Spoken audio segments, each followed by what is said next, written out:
today, what is going to be happening, what do they expect, and some of the outcomes that they would hope to be happening. And also speaking to our amazing clients who've also joined us in partnering with us on this amazing third edition of Man Cave.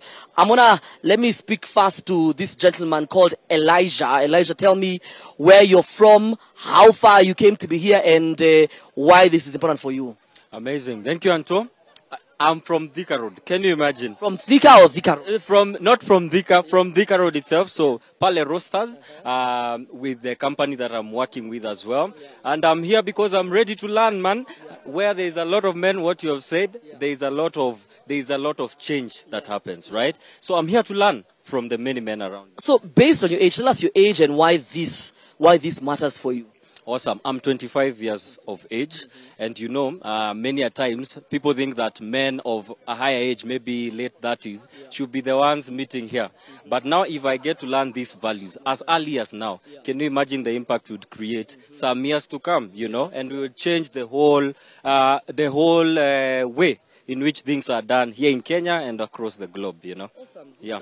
Thank you so much for joining us. I'm also going to call another gentleman. His name is Jeff Akaranga. He doesn't live too far from here. Jeff, why are you at the Man Cave, the third edition? So I'm here at Man Cave to see how things go over here. Yeah, so this is my first time to be here, and it's amazing. I'm ready to hear, more of the things that will be spoken about. Yeah. How old are you? I'm 21. Do you have what you consider a male mentor in your life? And are you hoping that maybe this session will allow you to sort of have that sort of guiding sort of male factor? Yeah, I have a male mentor, but okay, he's not here. Yeah, so my mentor is called Ignacio. He's my mentor, and he mentors me in film, what I do. Yeah. Good stuff. I'm going to call also another gentleman. Let me tell you, we are like 1,000 men strong. That's like an army of 1,000 men. So you can imagine how powerful this place is. Tell me your name, where you're from, and why you've joined us today. All right, my name is Kamadhi, David Kamadhi. I come from Thika. So when I heard about this, I said I can't miss this because I've heard so many men talking about the issues they face, all that. Not necessarily about the challenges, but also the things they are thinking about to do, where Kenya will be in the next. So it's a good platform for men to rewind, think about the next steps, the future, all that. Yeah. For anyone who's not with us today, what do you think they're missing out on? They're missing a lot. They're missing a lot because, especially for men don't get these chances to interact with others, network with others. So being here is everything. So if they want to be here, we can pin the location and then they join us. Awesome. Good stuff. Remember, the place is All El Tepes picnic site, and it's never too late to join us. So if you do feel like you want to be a part of this, definitely you can still join us. Don't stay far away. I'm going to be joining some men here who've been having a lot of fun and laughing. And let's find out Wazia Barieno. So I want to find out who they are, and it feels like there's already a mentorship session happening here. Now, Chief, tell us your name, where you're from, and what you expect out of Man Cave today. Thank you very much. My name is Anthony Mwangi. What are the odds? What is your third name?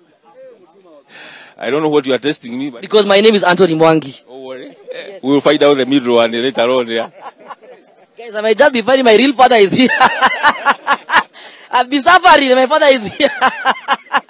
And a pleasure to meet you, Garana, my namesake. Yeah, that's beautiful. And thank you guys for bringing us here. We're excited to be here as men to be discussed. We're now busy talking about our nation. Because like I say, I think the tagline is when men meet, things change. And definitely they are going to change. I'm positive that the discussion that we're going to have here today will have a very huge impact, not only to ourselves as men, our families, and the whole country as large. So I'm excited. So, I mean, for someone like you who's had the experience probably of seeing different regimes and really going through life as a man, what is your advice to a man with a family now that is really struggling because of, let's say, high taxes, difficult, high cost of living? What would you advise them for someone who's seen life for them to survive? I think a word in English called resilience. We all have to be resilient because of the things that happened. And I say no seasons lives forever. It will come and go. But I think we must be resilient so that at least we can be able to see tomorrow. Times are hard. Just like the country has ups and downs and you have valleys and mountains. families and lives, that exactly also what happens. There is all that up and down, and that's what sharpens a man. Because when you are in the valley, then you start thinking, what do I need to do to get out of it? When you are high up in the mountain, the peak of Mount Kenya, you must also decide, how do I go down? And you make your strategies. Therefore, when you are charged with the issues of life as a man, as a family, that's what happens to you. Otherwise, if it's all smooth and everything else, you'll never have innovated. So I would want to encourage, especially those people who are getting into life, into businesses, into families, that we must remain resilient with what we are doing. I like that, Mr. Anthony Mwangi. What about you, sir? Tell me your name and why it's important for men to convene and to, build and grow each other. My name is Ben Maina, and I'm the chairman of FOK. FOK is Friends of Kinangop, and I'm happy to be with my fellow men. And my purpose of coming to this forum is to join in with the other men and also get some insights, especially on fatherhood, and more so on the financial literacy part of it, the personal management of finances. And women, we don't have time to ventilate, and I think this is the forum to do it. And at the end of the day, I believe that your network is your net worth.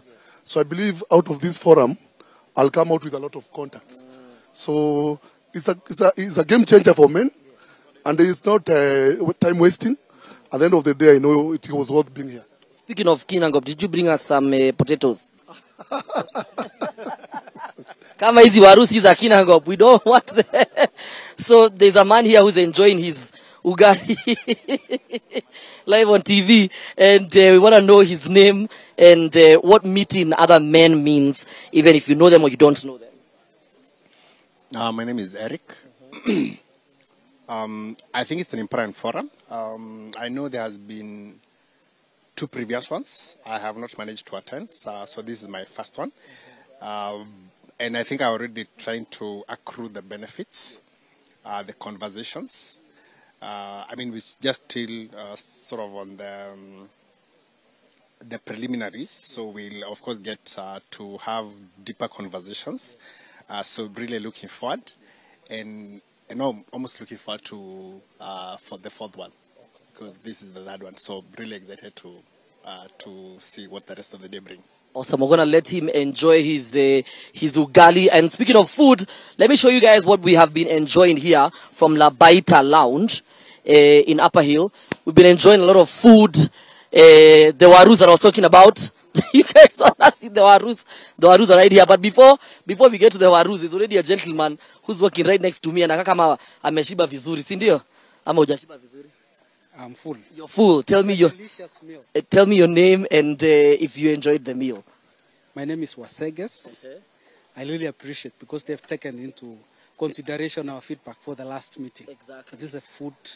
Last time we had a very long queue, yes, but today I can see the movements. So you also said in terms of like feedback and also taking into concern what your voice matters. Really, that was good improvement. Ni gani umependa sana na usiniambie nyama because kila mwanaume atasema nyama. Na najua kule umetoka. Not really. Basically the potato wedges. Yeah, they're very nice. That was really nice. Yeah. Awesome. Thank you so much for your time. Yeah, we're gonna show you guys these wedges. Hey, guys, these wedges, everybody love these wedges. They're really, really nice. So you got sahani ndio to enjoy easy wedges ama mumemaliza masahani? Zimeenda wapi masahani? Let's start. Let's actually go and start from the beginning. From the beginning, so you can see exactly. In fact, we're gonna start from the front in terms of how we do the tagging and no. Let's go. Just follow me. So remember, once again, we are live on NTV. It's Man Cave, the 3rd edition, and I'm gonna break it down for you guys how basically we sort of have the event, so you can understand why even if you haven't come through yet, this is it's important for you to make your way. So that is all El Tepes. The entrance is right there from where you can see the banners are. You can see the Kengen, the St. John ambulance banners. We have our ticketing and tagging happening right here at this small booth. We also have parking, enough parking for all the cars that you can think of, from the big ones to the small ones. We have all the parking. And then we have our usual, hygiene for us is quite important, regardless of anything that's happening. We have to have our men here, wash their hands, get clean, meet each other maybe for the first time. Hawajaonana siku mingi. In fact, we will probably ask them, kwa nini wamefurahi kuonana hivi? Is it mumeonana after a long time ama mulisoma pamoja, mumerealize huyu kumbe anakuanga bado? Why all this happiness? We are in the same profession. We've met here. We also want to attend the event. So which profession is this? Advocates. Advocates. Lakini kwa nini watu wameunga sana hawa?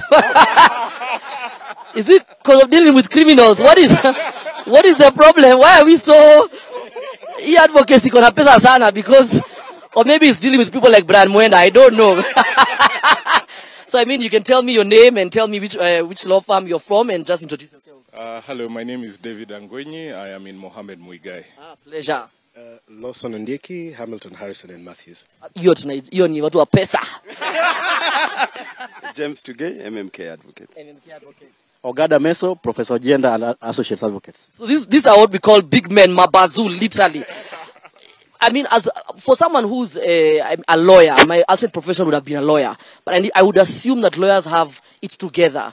Why is it important for men like you, lawyers of your stature, to be here at an event like this?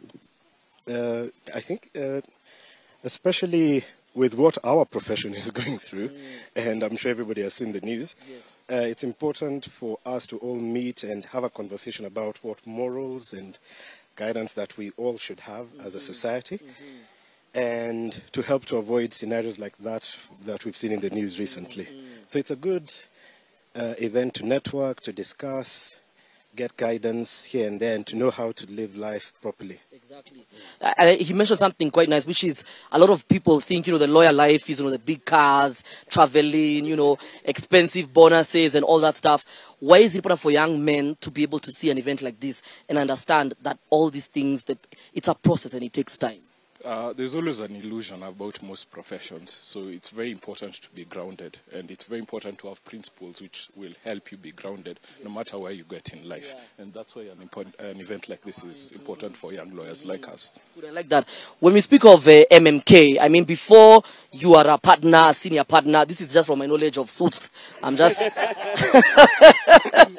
And that guy brought a lot of problems because he made people think you can just be a lawyer the way you want. But you start all the way from, law school to internship to pupillage to all this. This is again another level of learning. Does learning stop or should it stop for men?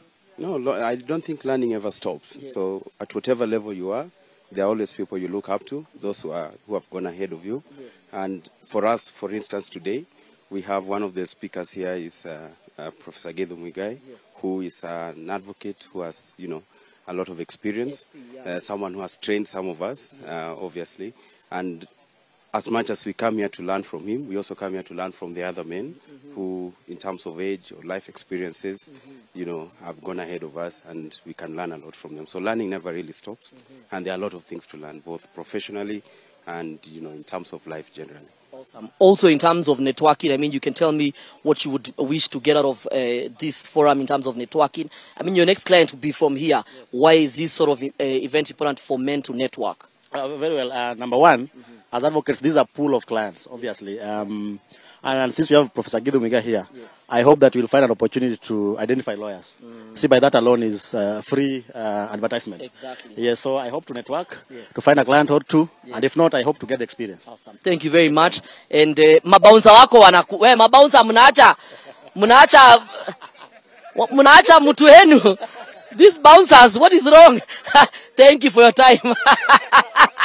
So, you've seen, it's all about meeting one another. It's all about convening, friendship and networking and growing. And, now I think we can show guys how this food looks like. And, so this is where we come. We start off from over here. This is La Baita Lounge, our amazing hospitality partners. We enjoy, you get tagged, you get your juice or your food right here. So you guys say hi. Exactly. So what do we have in store today? What delicacies do we have? We have fresh juices from Gaston Fresh Juices. We have mango, passion, and cocktail juice for today. Awesome, good stuff. Yeah, karibu. Umesema watu wakule vizuri. And then I'm gonna let me now introduce you guys to the man. This is my best friend, by the way, just so you guys know. This one is my best. Please come serve. Usiogope, serve tu. Tupite hapa, pita katika, usijali. You get your food. Mr. Labaita himself. And I like this name because it's also bite. Because you bite unasikia si ndio? Leo chakula imekuwa ni tamu. Watu wamefurahia sana. Wanasema kwamba wewe unasikiza feedback sana. Walikuambia uongeze waru, umeongeza waru. Unafurahia aje kuona umeserve watu wa Labaita? I'm so happy, I'm so excited. I've seen Is this Mrs. and this is my wife here. Ndio ameona mzee amekimbilia mzee. She's the one who's been assisting us to do this delicious food. Yes. You've done it, and I can tell. Yes. From the bottom of my heart, yes. I've done it. You have Yes. done it. We have some of those men. Yes. See, they are so quiet. Yes. If you see men are so quiet, Wanakula. things is happening. Yes. In their stomach, things is happening. Yes. I'm so excited. We are really happy with the food today. One of the things that I've realized people love the most, maybe I should give you feedback, are the potato wedges. Yeah. They are the most popular. I thought it was going to be the meat. Labaita wedges. They are so good. My God. Ebu nieke hapa watu waone. But even as we do that, Mom, I want to find out from you, Mrs. Labaita. This man is here cooking for wanaume wengine huku tunafurahia hivi. Na ni moto. Ni moto ndani sana. I want to find out, does he ever cook at home? No. How comes? Well, I'm here for this course. Yes. But at home, of course, I do some eggs. Yes. And a little bit of hair. I've never done cooking at home. Yeah, choma, that is my area. But it's good we have this conversation, and it's about families. And one of the things when you look at other families from other races, for example, just even an example of Indians and other people, when families come together, they really grow their families and their businesses. Why is it important for a family like yours and a man like yours, the head of the family, to have his whole family behind him and support the business? Well, sometimes you see it's better to even to teach your children how to do it, because now most of the people, they do work until, like me now, I'm just aging slowly. So you see, I need to see my children just taking over from us. I think that's the bottom line, is to make sure they have taken over slowly as we move on. Yep. Thank you very much. We will continue to let our people enjoy the food. Kuja chukua tu chakula, usiogope ninio. Chukua chakula yako. So as they enjoy themselves, as they get their meal, so we get ready to go live from the main stage. And now I think we're going to go to some of our amazing partners and sponsors. That's Labaita Lounge. We really, really enjoyed the food today. The veggies were a definite hit. So we're going to go live directly to our habari yako. Naona umeenjoy hadi. Tamu sana. Umesema ni tamu sana. Tamu sana. Ni nini umeenjoy hivyo? Nyama, kachubali, kuku. Na vitunguu na nyanya. Na jina yako ni nani, my friend? Geshoro. Geshoro. Na umetoka pi Geshoro? Kikuyu. Kikuyu. Umetoka Kikuyu hadi Kajiado. Hii kukuja kujua na vile wanaume wataishi pamoja ama wataishi dunia ni muhimu hivyo sana kwako. Sana. Kwa nini? Unaona vijana wetu wamepotea. You need to bring them back. Yes. To be men they're supposed to be. Yes. Because if you look naturally, the boy child is trying to find himself. Who is he? Yes. It's not like the girl. Yes. Naturally, the girl has never changed. She becomes a mother. She cooks. Yes. She pleats her hair. Yes. She makes herself beautiful. Yes. Now our boys. Yes. Let me see. Huyu ni msichana sitasema hiyo. Sitasema hivyo kwa kusema. Yes.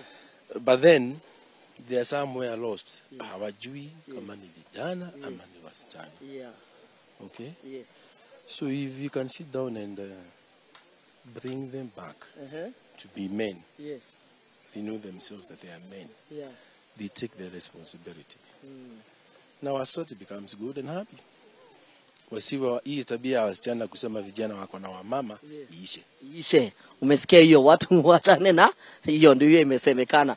And we'll go and talk to mom, and please take care of yourself over there. but also I want us to go and check out some of our partners and what's happening in their booths, so we can learn from, we can see what's happening. We also have Dawamu School here. I'm very big on schooling and education, so I want to know more about Dawamu School. Nitaongea na nani kutoka Dawamu School. Hizi trophy ni ya kununua ama ni watu walishinda hizi trophy? Walishinda? So before when we start, I want they are real ones, ndio? Hey, this is a big one, this one. This is a what happened? Nani ataongea na mimi? Aya kuja. Please tell me your name, you're from Dawamu School, and why should I bring my kid to Dawamu School? Okay, thank you for giving me this opportunity. My name is Ibrahim Kianya. I'm the deputy principal, and I work in the... Wewe ni depa? Yes, I'm... Hawa ndio wale wakali. Not really. Yeah, and the main reason why you should bring your kid or your student to Dawamu School is because once you have brought him as a boy, we are going to transform him to become a man. Thank you. I like that. So, what are some of the cookery? I mean, when it comes to school, you know, we know school is school. There's a usual education, there's chemistry, there's English, there's mathematics. But I'm also very concerned about the co-curricular activities. Do you have something like a library? Do kids travel to go and, you know, expose themselves? Do we have that in your school? A lot.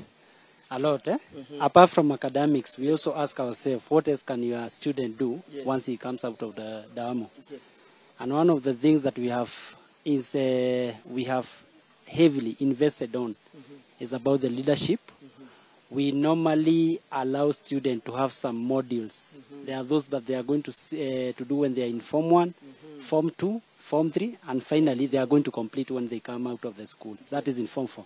Yes. I like that. You guys have an open day that's happening on the December 2nd, 2023. This is basically exactly in a week from 9 a.m. That is from Dawamu School. So you're also welcome to our open day. That is Dawamu School open day on Saturday, December 2nd, 2023 from 9 a.m. To RSVP, you can call us on 0758 651 373. The number is 0758 651 373. And also you can find out on social media at Dawamu School. Thank you so much.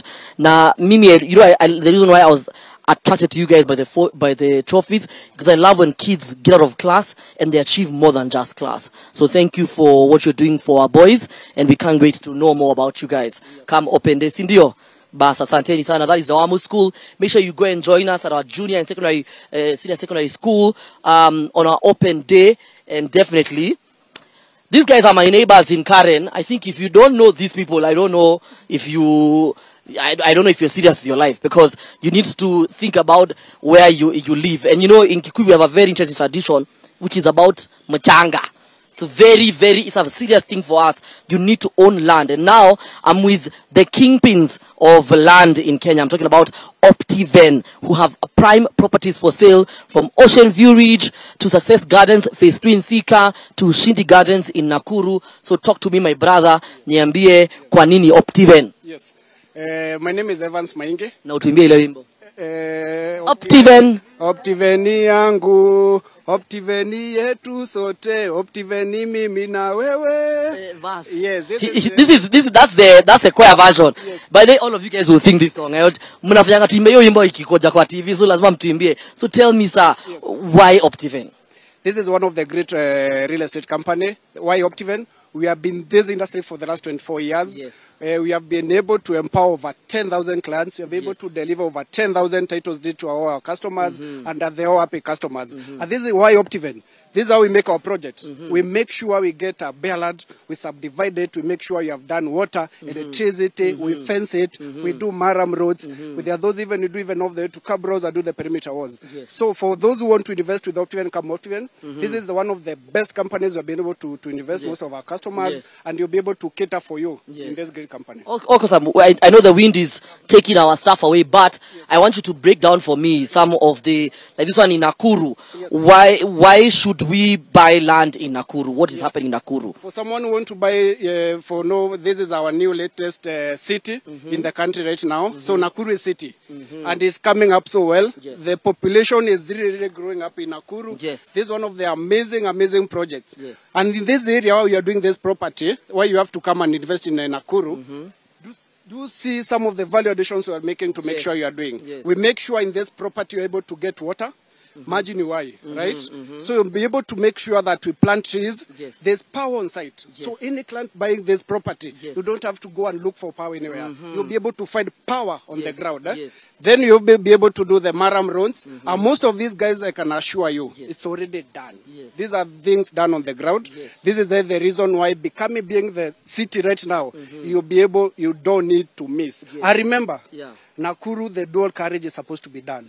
The moment that road is done, the dual carriage, even these properties, the prices will be able to triple. Yes. Do you feel bad when, for someone who's at Optic, you've been doing this for 24 years, do you feel bad when you see people buying land from other companies, crying on social media, complaining, and you're there wondering, but this Optiven, why are you struggling? Does it make you feel, what are you Kenyans not getting? Yeah, for sure. To be honest, what to say, competition is good. It's good for us to be so many in the market where you have different options to be able to buy.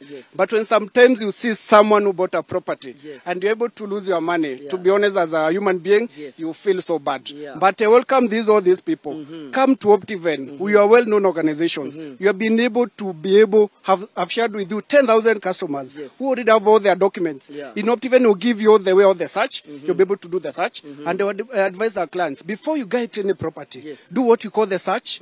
Take your time. Don't just rush. Take your lawyer to be able to do the search. Before you make a coin for that property, you able to understand and be able to know this property is genuine.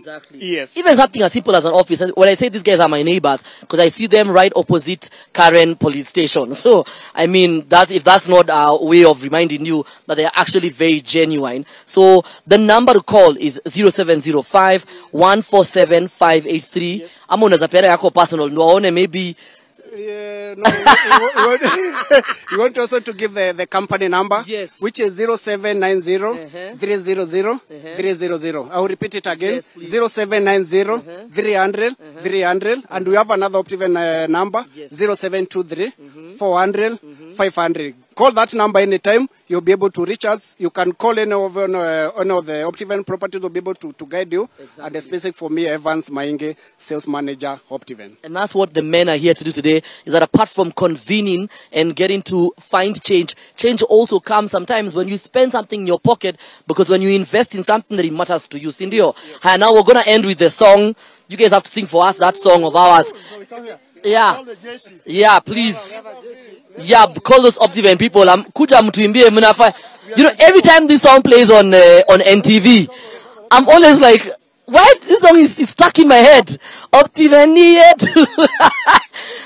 So this is the reason why we make sure that you have to make sure that Optiven young, Optiven yetu. It's because you are able, as you started, mchanga ndi metumba. So with that soil, it's between me and you. So Optiven is for all of us. Because the moment we give you that property, it's now already yours. I love it. So wakwapi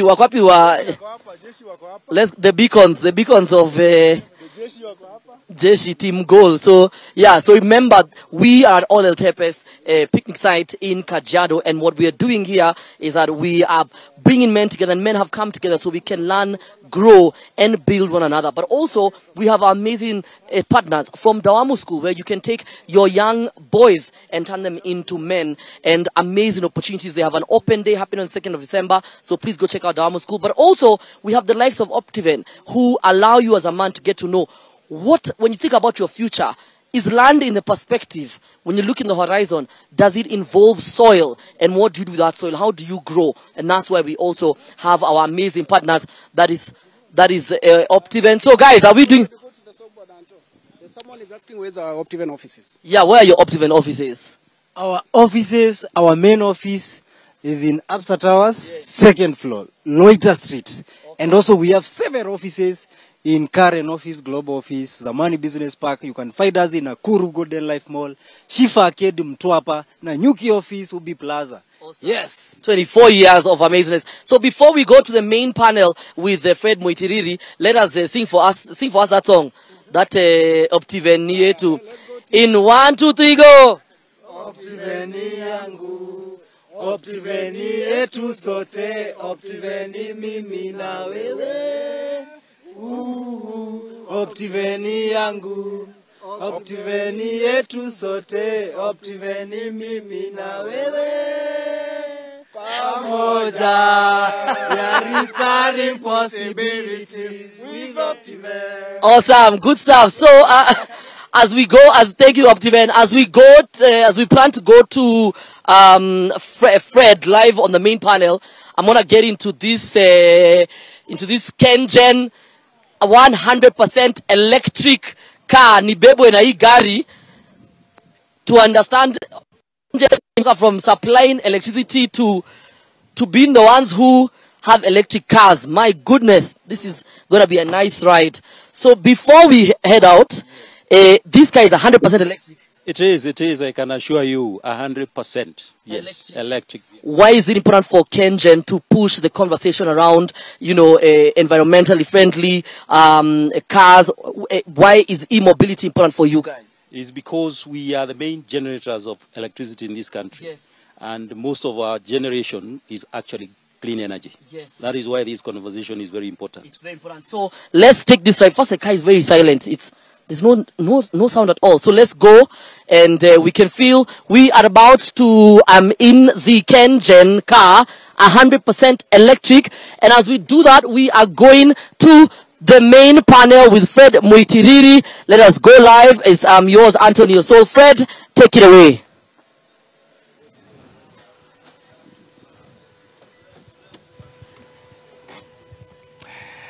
Asante sana Antonio Saul ukiwa upande mwingine wa studio. Thank you so very much all our viewers wherever you're watching us. This is Man Cave 3. We are coming to you live from Kajiado County at a place called Ole Tepes. If you are not here, you should be here. Karibuni sana wote kokote ambako mnatutazama. Hapa ni NTV.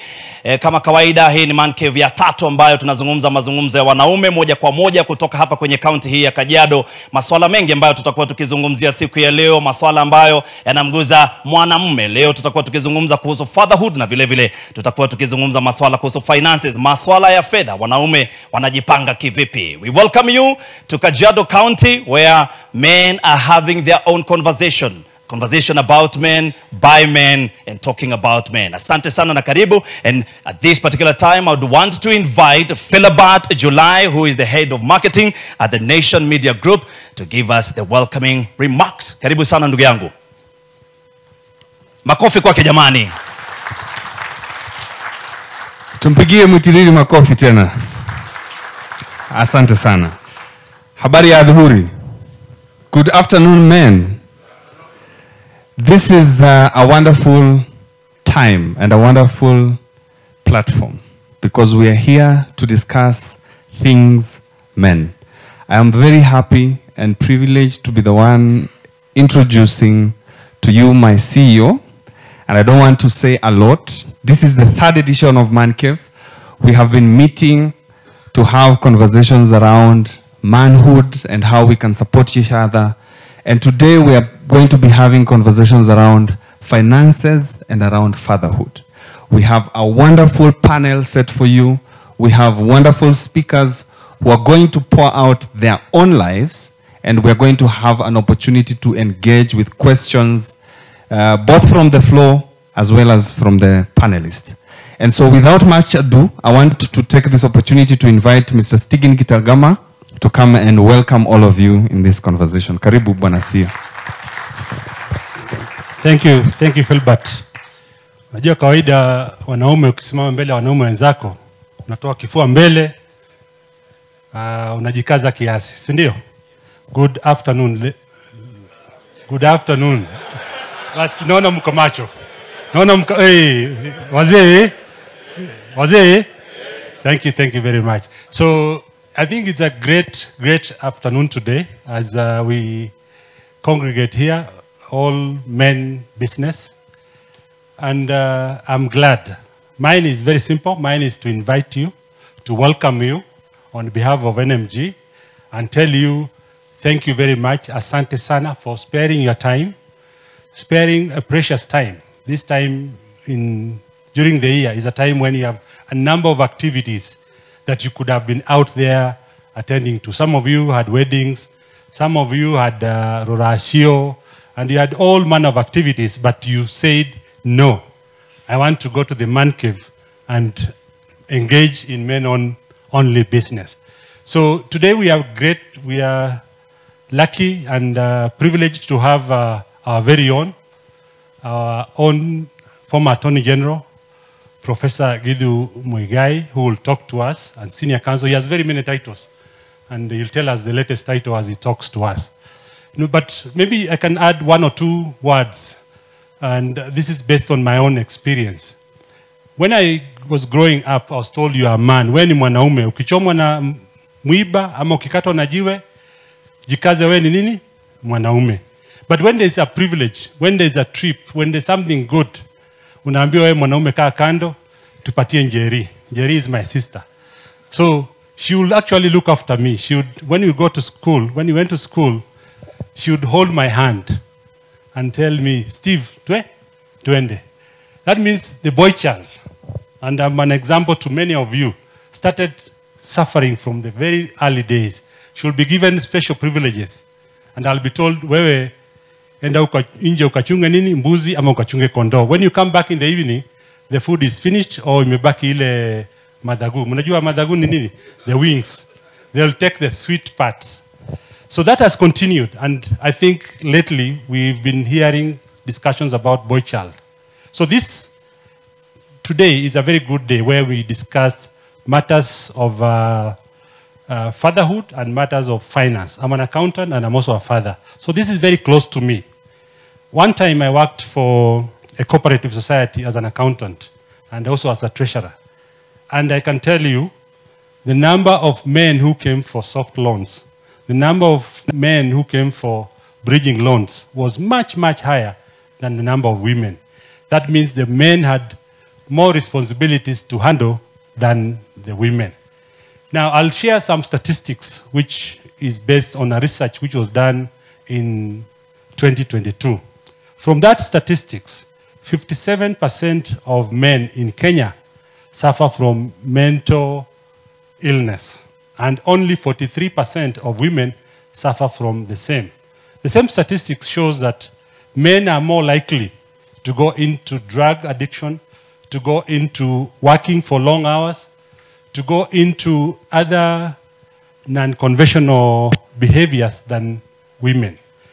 Now, why am I saying this? At NMG, we say we are a voice for the voiceless.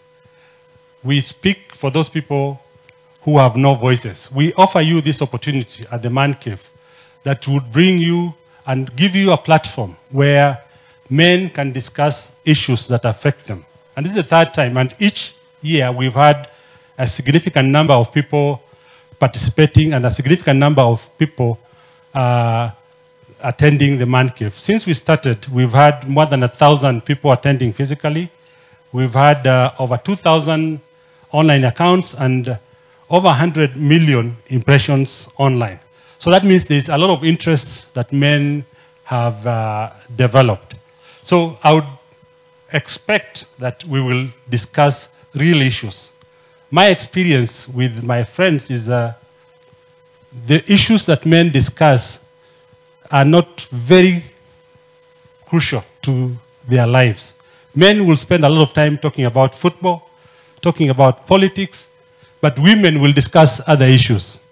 Most of the time, women, and I'm not comparing with you with women, I know you are men in your own right, but we are also challenged. In the rural areas, you will find there's chama. You will find women participating in those chamas. They will always do something. They'll buy a water tank. They'll buy utensils. But for the men, it doesn't happen. It's almost, in most rural homes, you will find basic utensils. Basic equipment in the house are bought by women. The man will buy the land and will build the house, and then after that, They are busy with other initiatives. We need to ask ourselves, what are the challenges? Especially if you look at a region like the region, that is the former Central Kenya. The number, if you go to the shopping centers, there are men who will wake up and they are there. They call it mongedo. They are there the whole day. Jioni anaenda nyumbani anasema, Nyabura, what am I going to eat? That's it's not something we want to do. It's not something we want to experience. Then as I come to my conclusion, I want to give you another experience that I've gone through lately in my working life. Lately, when we do interviews, we are noting significant differences on the applicants. The number of ladies who are strong are higher than the number of men in some professions. So men, ni wakati wetu tuamke, tusiache mbachao, tusibaki kwenye mataa. Lazima tujiulize, what is ailing us? What are the challenges that we are experiencing? What can we do to our boy child? And really, we turn this thing around, because we cannot continue talking about this. We cannot continue saying that, huyo ni msichana, mimi ninaonewa. We have equal opportunities, and I don't want to see a time when there'll be an outcry for tusaidie vijana wetu. When I was young, tulikuwa naambiwa take care of the girls. The example I gave you about my sister Njeri. We don't want this to change. Na tuanze kuangaliwa, chungeni vijana. We need to claim our position and lead from the front rather than leading from behind. But our biggest problem is we don't talk, we keep quiet. So I want us to live here with a legacy. What will be my legacy as a man? And I don't want us to die by keeping quiet. Asanteni sana, and I pray and I believe that by the time you leave here, you will have had some useful tips, and fungua roho. Fungua roho. Most of the time we don't fungua roho. Unasikia mtu, ala, na hii jamaa alikuwa rafiki yangu, sikujua ako na shida hii. You only know about it when the guy is out there in the coffin. But when you are with him enjoying football, having nyama choma, going out to look for the girls, you don't discuss the real issues. The real issues are hidden under the table. Tuzungumze, tufungue roho, na I'm sure we will all not regret, and we'll all live here happy people and better than we came. Asanteni, and thank you very much.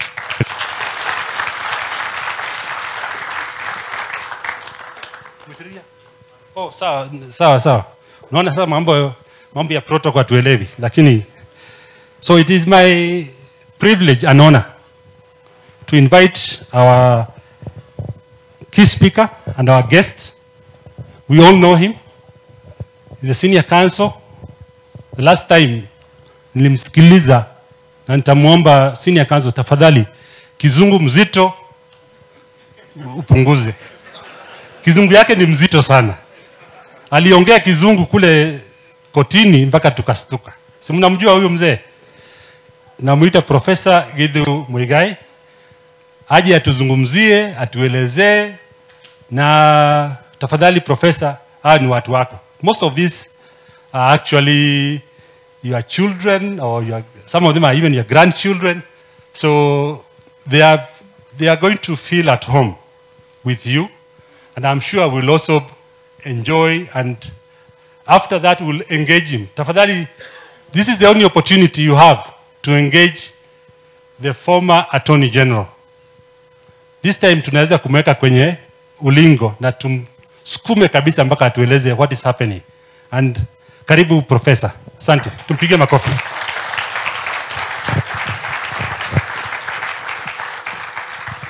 Asante sana. Sitazungumza kizungu chochote kwa sababu huwa nazungumza kizungu nikilipwa.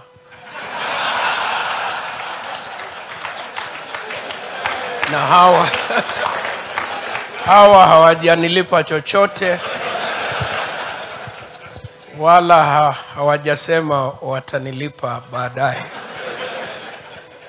Kwa hivyo vile tuko Umasaini, ningependa niendelee kwa Kimasai. Na alafu ni waeleze kwamba sitazungumza sana kwa sababu ile siwezi kuzungumza sana ikiwa sijapewa chochote. Kwa sababu kule ofisini naona wale tunaofanya kazi nao wamekuja. Sasa watanieleza Jumamosi ulikuwa kazini Kiserian. Ebu jaza hapa malipo yalikuwaje? Oh, thank you very much, the Nation Group, for inviting me, and especially all of you for coming. I have a long relationship with the Nation Group.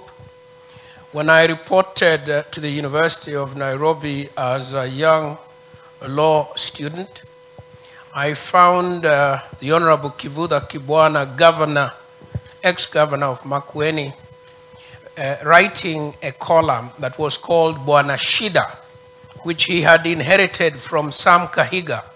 Sam Kahiga is a great writer, one of the pioneer authors. And Professor Kibwana was headed off to Harvard to undertake graduate studies. So I told the professor, tafadhali, niachie haka, na mimi niandike nilipwe. So that is how we develop our relationship with the Nation. I wrote the column for many years, and I reviewed theater for the Nation for many years. And I made lifelong friends there at the Nation. Many years later, I would train the journalists at the Nation on media and law and so on. So, Bwana MD, I'm so happy to be back home. Sasa wanaume wenzangu, nitasema tu machache. We are here today because we all acknowledge that we need a conversation. We need a conversation among ourselves, with ourselves, about our children, and about their children. Why? Because like Kenyans would say, I love Kenyan lingo. As Kenyan would say, mambo si mazuri. We speak in this coded language, mambo si mazuri. Kwa ground kuna shida. So he doesn't say what that was. So we all know that in our community, in our society, there are things that are not going right. I came to you today with one message. We are the authors of our own misfortune. Why? Because we have externalized our problems to politicians. Politicians cannot raise our children. That's not the TOR. When they come for the vote, they never said, elect me and give me your children, I raise them for you. No. So, we are the authors of our misfortune. We have delivered ourselves to a different solution when we ought to know the solution. When I was a young man, and Bwana MD, it was not a long time ago, I am writing a memoir called Where Did All the Time Go? Because I can't believe it. One day I was in Hall 10 at the University of Nairobi with one pair of jeans and one pair of t-shirt and one pair of sneakers. And the next time I knew, I was a retired government official. Where did all the time go? I do not know. But I remember this. When I went to America as a young student, purely by the grace of God, like you today, I, among other students, invited the Reverend Jesse Jackson, who had stood and lost the presidential race in America, but who was still then, as he is now, a very powerful voice in the black community and indeed in the whole of America. We invited him to come and talk to us about the challenges that we were facing then. I must record, because a historian should be faithful, he was late. I remember that very well. But he more than made up for his lateness. He gave us what I thought was a very powerful speech. And he said to us, we in Black America have made a habit of blaming other people for our problems. Here in Harlem, I went to a law school in Harlem. It's one of the best little law schools in the world. But in those days, before Harlem was gentrified, Harlem was 2 blocks away. Now I think it must be the whole of Harlem is upper town. And the Reverend Jesse Jackson said, here in Harlem, children are having children, and that is our problem. It is not anybody else's problem. That has stayed with me since then. Here in Kenya, here in Nairobi, here among us, among ourselves, among our children, among their children, the center has begun to collapse.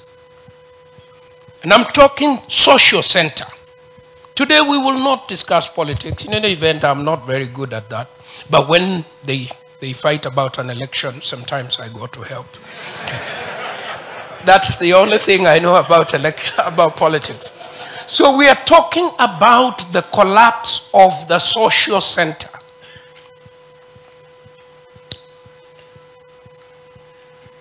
The MD made reference, when I was sitting with him there, to a problem that I am sure each one of us here can relate to. If you think of your own family, immediate family, if you think of your own immediate family, if you think of your cousins and second cousins, 6 out of 10 boys, to put it politely, are drinking more than they should be drinking. In my hometown of St. Andrews, I don't know whether they will see me on television and then declare me persona non grata. And they are very dramatic people. They would send somebody and say, you know, TV. What is that you were telling people about us? But I can tell you, here in my hometown of St. Andrews and all our neighboring towns of Banana Hill, of Githunguri, we have a crisis. So, I want us to ask ourselves today what Chinua Achebe taught us. When did the rain begin to beat us? We can't fix the problem until we look backwards. When did the rain begin to beat us? When did the collapse of our social center begin?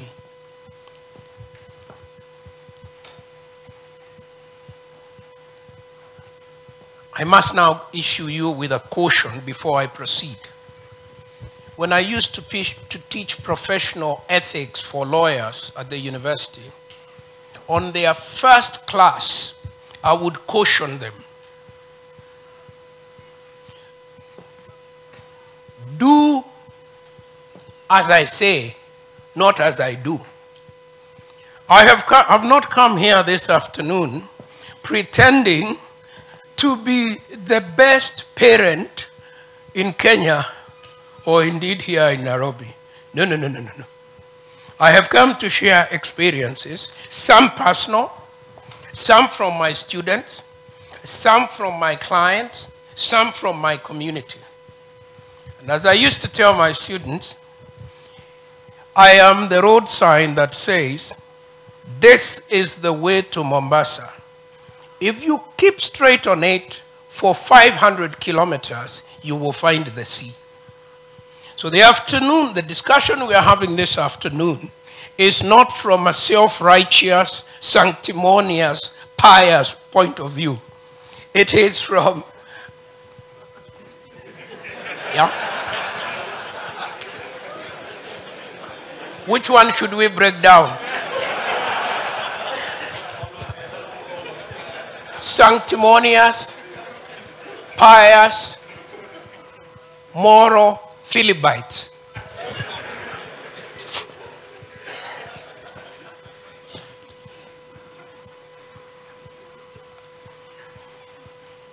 Because I don't want to repeat myself, I had put down a few thoughts which I would like to share with you.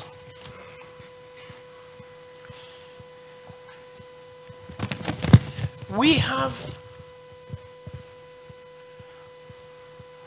reached a point where our demography has been distorted. That has nothing to do with us per se. It is a sociological truth.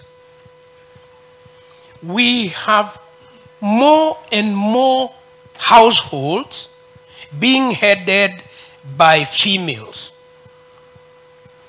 And we have more and more young men growing up in households where there are no father figures at all. And this is not just about single parents. This is not just that women are having children out of wedlock. It's out of many other things, including that our divorce rate is rising, our separation rate is rising. Because we are drinking, we are dying earlier and leaving our wives. Are we on air? So I cannot tell my Kamba joke. A story is told that when the missionaries came and they stopped at Ukambani was the center of they started preaching to the Wakamba nation. A lovely, poetic people, as you know, joyous people, they like life. And they said, oh, you know, you must become Christians. And the Mkamba was worn down by the Mzungu's entry. And he said, okay, I agree, I accept. Now, let us put a few things off the table, because those are completely off the table. Kamute, that one is not to be discussed. I am to be a Christian, and my kamute is not part of the discussion we are having. Okay. And I'm told that there is okay for us when we finish. Okay is not on the table. And finally, kiveti is not on the table. Now, with those three off the table, now make me that Christian you want me to be. So because we are having more drinks than we ought to be, the men, we are leaving the women earlier than we should. And therefore, there is a singlehood that comes from that as well. I believe, therefore, that part of the crisis we are experiencing is because there are not enough father figures propping up our society, our community. If you go to church, 3/4 of the people in church are women. If you go to school's parents' days, I think 3/4 of the people who have brought the children to school are the women. And you can count that and that and that. And the other problem that we have, I talked about outsourcing to politicians. That one we agreed that that's a mistake on our part. We should never have done it in the first place. We are doing another source of outsourcing, equally worse. The minute the kid is born, we outsource to the maid. All the things that father and mother used to do, we outsource to the maid. So the kid is running around with the maid all over what he eats, what he does, what he watches, okay? And now we have a new lullaby. We have a new thing to soothe the baby to bed. The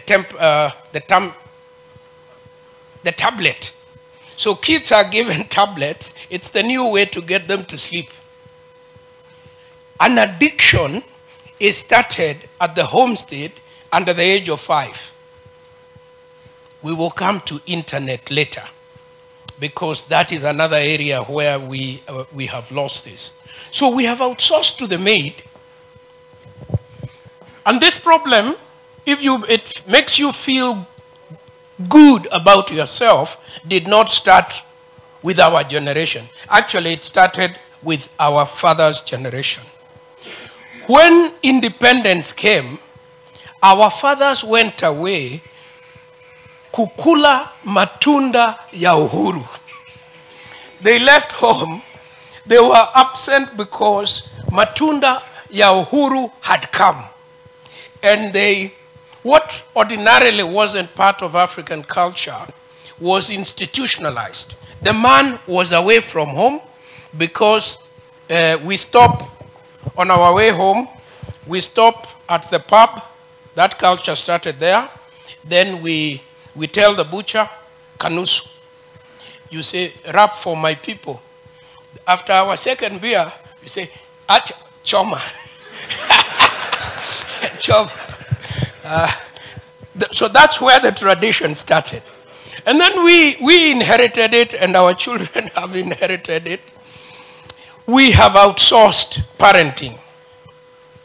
When the kid leaves the maid, if at all, we outsource to the teacher.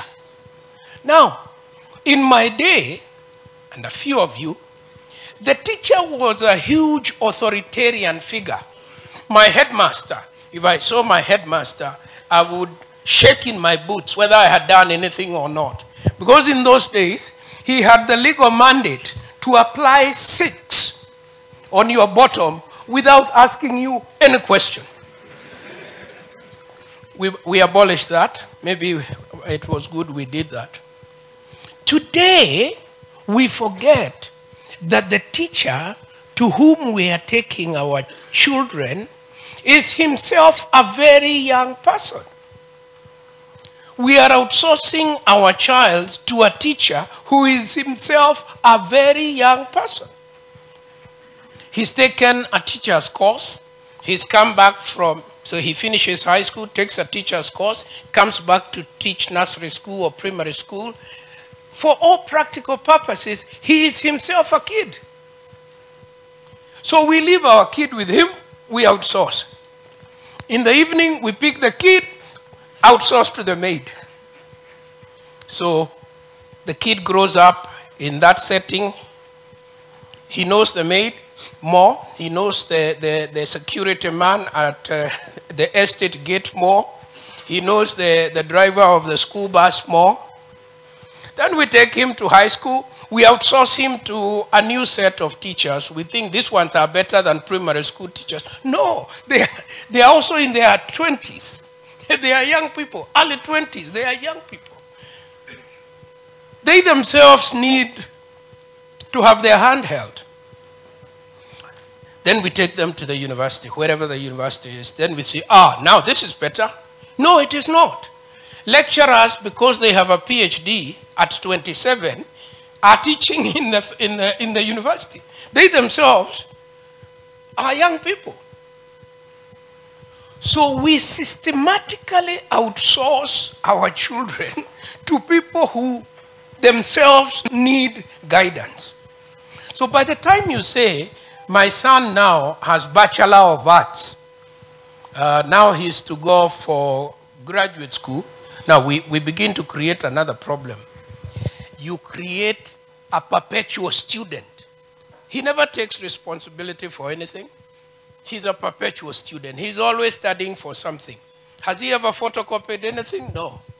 Has he ever cleaned anything? No. Why? Because we are the middle class. If you're middle class, then if you see your child carrying his school bag, you call the maid quickly. Unafanya nini? Carry quickly for him. take him to the school bus. When the school bus comes, the maid rushes to carry. Oh, poor little prince. The poor little prince is born. And then when we meet for a drink here at Olepolos, we moan to each other. I don't know what's wrong with my son. He can't do anything for himself. Surely. Yeah? Garbage in, garbage out. Garbage in, garbage out. In my very humble view, gentlemen, I think that is where the rain began to beat us. And that is where we need to walk back to. We need to walk back to where we are present. Nobody can ever raise your child for you. Nobody. Not even your mother. Because your mother, you know, here in our where you are visiting us here in Ngong, in the broader Ngong district, men have seen things. Because when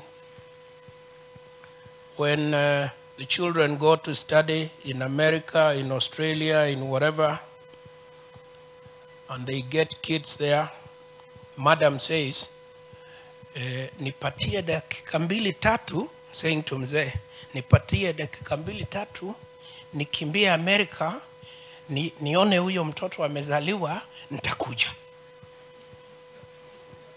Mzee, 3 months, 6 months, 9 months. Then as they would say in politics, neighbors tell mzee, tunaona ujipange. Tunaona ujipange. So to my mind, therefore, that whole question of what do we as men do to reclaim responsibility over how our children are brought up, it is not an option. It is a must.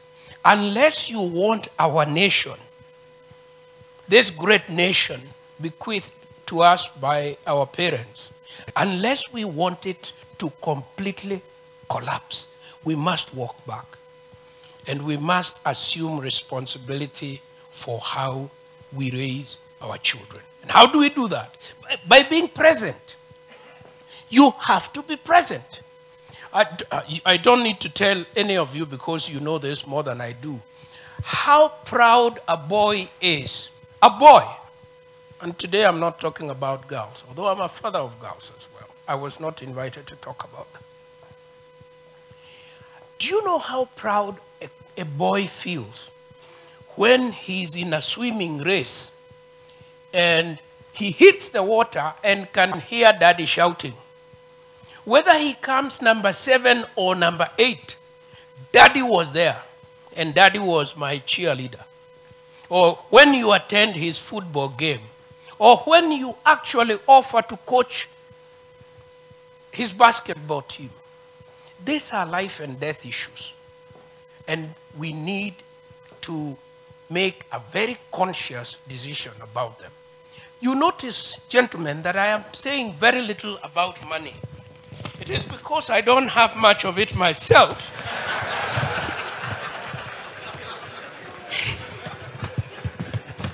And I don't know much about it. I see 2 other distinguished guests who are very familiar with that subject of money.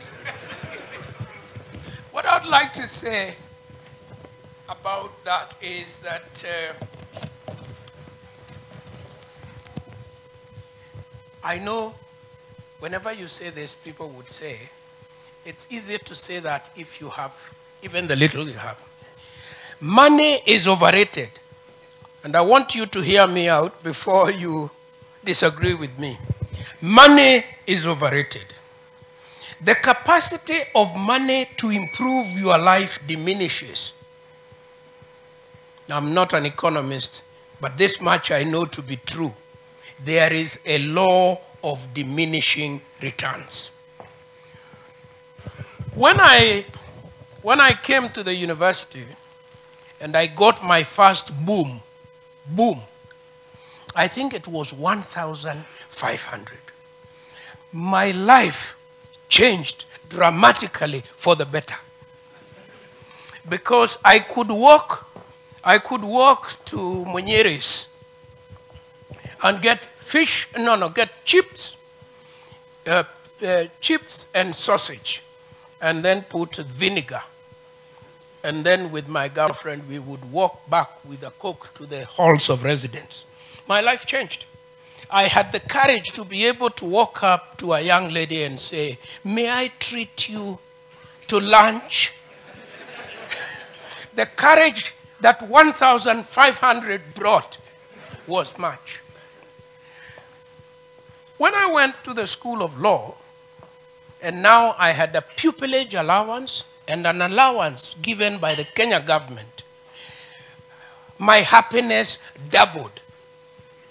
Because now I was able to have about 3,000 something. So Lord Grosvenor, the hotel, which was across the School of Law, I was able to walk there with my friends. We go to the counter and we say, "Export ndogo mbili mbili kama tulivyo."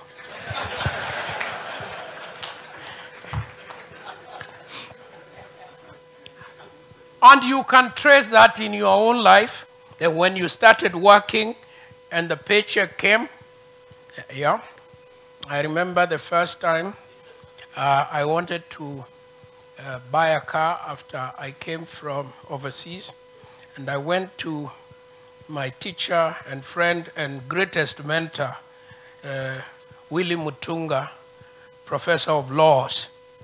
And I said, "You know, Willie, I think getting around this city without vehicles is a bit of a problem." Willie said, "Have you acquired some American heirs? You used to get along quite well." Anyway, we had a very good relationship, and he wrote me a check, you wouldn't believe of how much, 15,000. 15,000. I went to Westlands to an out garage, and I said to the seller, "Nataka ile." Believe you me, 15,000 shillings. In the morning, I was on number 11. In the afternoon, I was a driver. I am therefore not trying to underestimate what money does. But over time, it diminishes in what it can do. Because when you begin to earn 50,000, you are able to move from Buruburu and cross the railway line. That's a very important psychological and physical transformation. Yes?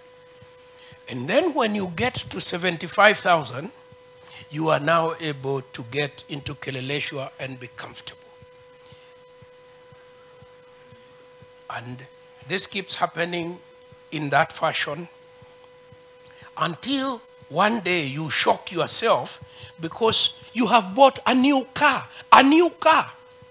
Although they were small cars, but they were old, new Toyotas those days. They were inexpensive. They came, I think, under $500,000. I can't remember. But a new car, your life has changed. You are smelling the newness of a car. And then things begin to change. You move to another house. Now you are no longer in an apartment. You are in a townhouse, and so on and so forth. One day, 10 million shillings moves you from 0.5 to 0.15. 20 million shillings to that one. Now, I don't know about this thing called billion, but I have a feeling that 1 billion and 10 billion and 50 billion look very much alike. Because you have now already bought, you have built a nice house, let us say here, in Kirarapon. So that other extra 500 million cannot move you from where you are living. You have bought that Prado. Another 500 million. You like your car. What are you to do? The point I'm making is that the law of diminishing returns is such that the money we crave so much to make, at some critical point, and I'm sure there are mathematicians here, these two lines will meet. And at that point, in chemistry, and I did O-level chemistry, no more. In chemistry, we used to say, my brother is here, he's an engineer, he knows better. In chemistry, we used to say, at this temperature and pressure, there will be no further chemical reaction.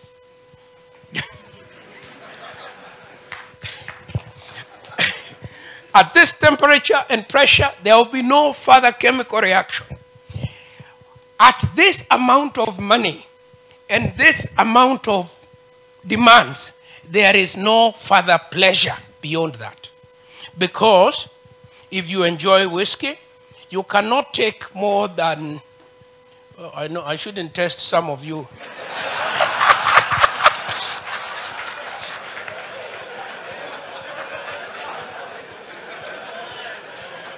I can speak for Dr. Robin Mogere, who is right there.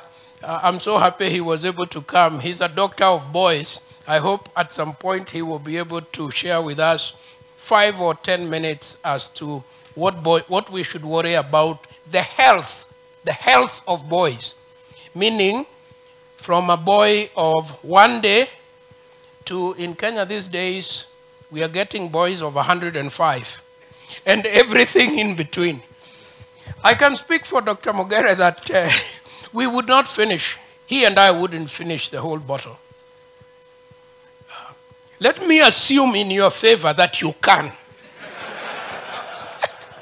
But I can guarantee you, after you've made your way through one bottle, the next bottle is a waste of time and energy and health.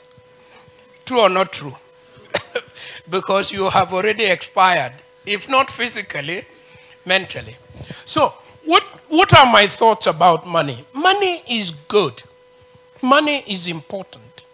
And a self-respecting man must seek to make that money that helps him to deliver on the responsibilities of being a man. I must make enough money to send my children to school, and for them not to be sent home because I haven't paid fees. I must make money to send my parents to hospital, that they may go to a good hospital and get a good operation when they need it. I must make money to put food on the table that is nutritious, that is good for my family. I must make money that helps me to meet with my friends. And I saw one of my old friends from St. Andrews. He's here with his son, a boy we are very proud of, a helicopter pilot in the army, and in Dumberi, actually. I don't know whether they will ever allow me to go back there now. I'm going to tell you their last secret for the day. When you have been having a drink with them, and the waitress is about to bring the bill, they all head for the toilet. So the bill has no owner. So in Dumberi we say, you will know that you have died and gone to heaven when the waitress walks towards you with the bill and everybody on the table is fighting. Nipatie, nipatie nilipe. You have died and gone to heaven. So I think that there is nothing wrong with a man in a dignified and lawful and ethical way seeking to make money. So that money can do all those things. So that you can take a holiday. You tell your people, mfanya hivi, leo msipike na hii wiki yote tunaingia SGR. tutakuwa tunaoga huko na maji ya chumvi kwa siku 7. Do you know the pride a man feels? They say, Adoakwa, my people, pack your bags. We are not staying in this house an extra day. We are off to the coast. And you feel that your chest is swollen. Yeah? And when people call you, you are very happy to say, usidhanie mimi niko Nairobi kama wewe. Mimi nimeteremka Mombasa na watu wangu. Twala happy hapa Nyali. These are the things that make a man proud. And these are the things that we are losing.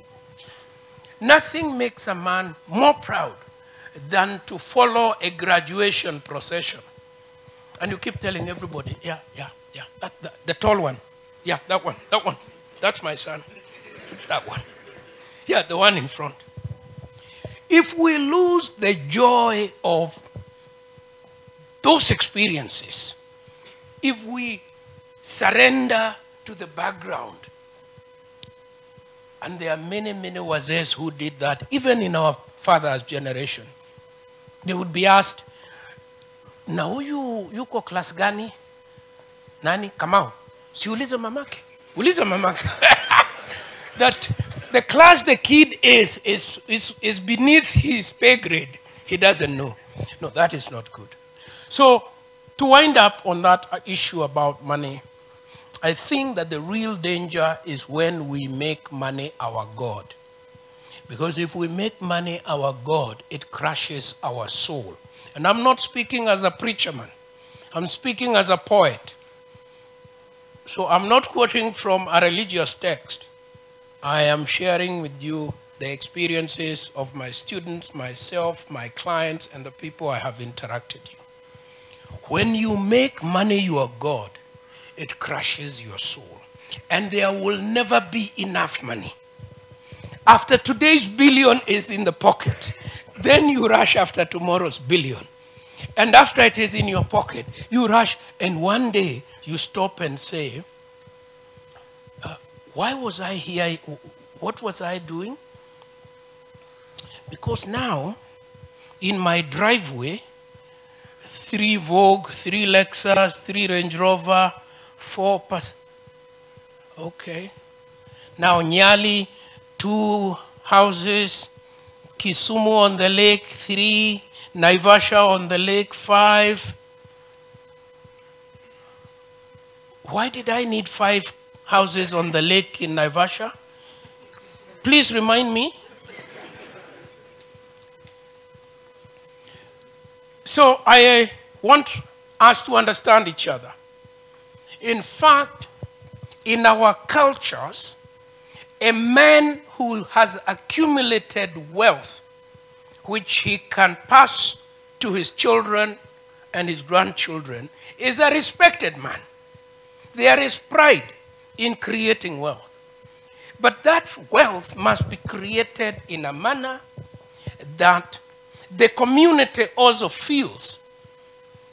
Even on the day you take your final journey, the entire community lines up the street to say, had it not been for this man, that school wouldn't be there, that borehole wouldn't be there, that wouldn't be done, that wouldn't be done. But if the only people who will know you have died are the bankers in the eye of man, huh? And we have lived through a time when we know that sometimes people can't count what they own. You don't know anymore. So I don't think that is where we want to go. We want to live a life of purpose. That the money you are having is making a change in your own life. Although our fathers again had a very serious complaint when independence came. because they very quickly went and they got a new lifestyle. And then the doctors of the day said in the 60s, nawe mzee, I think kwanza, hii pombe utawacha. You tell my father that he has to stop drinking. But independence has come so that Africans can drink. You know, Africans were not allowed to drink beer. I was sitting with some young people who didn't know. Beer was restricted.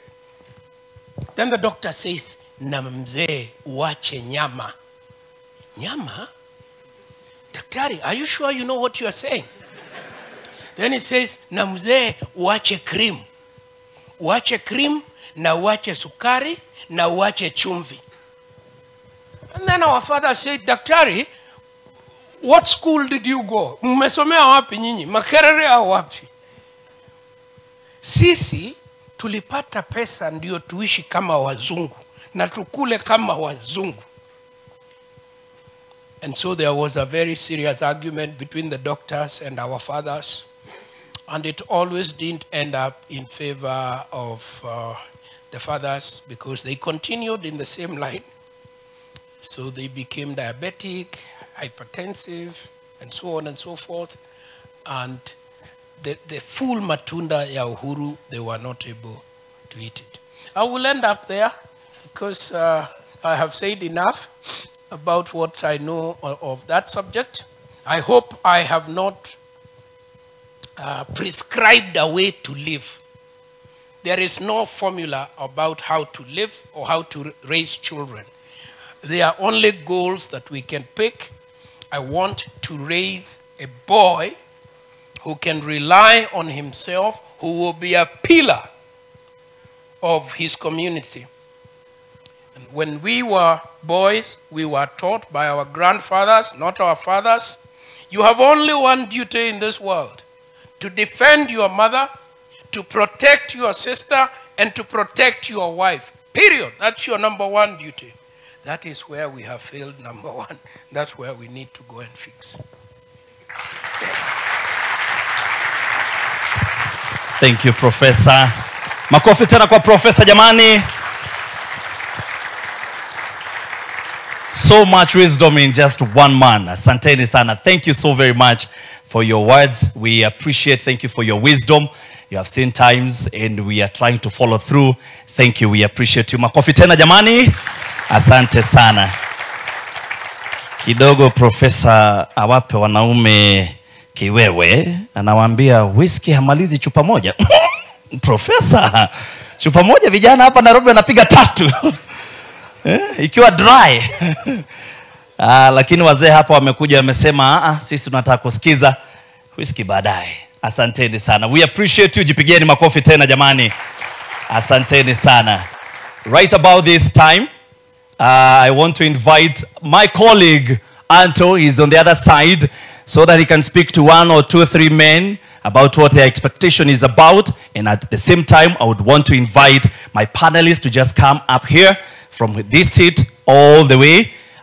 Unaweza kuja wakati kama huu as Anto is preparing himself. Asante sana. My panelist is made up of Professor, once again, Professor Githu Muigai, Senior Counsel, former Attorney General of Kenya. Karibu sana to the podium. Also, we have Engineer Peter Njenga, Managing Director and CEO of KenGen.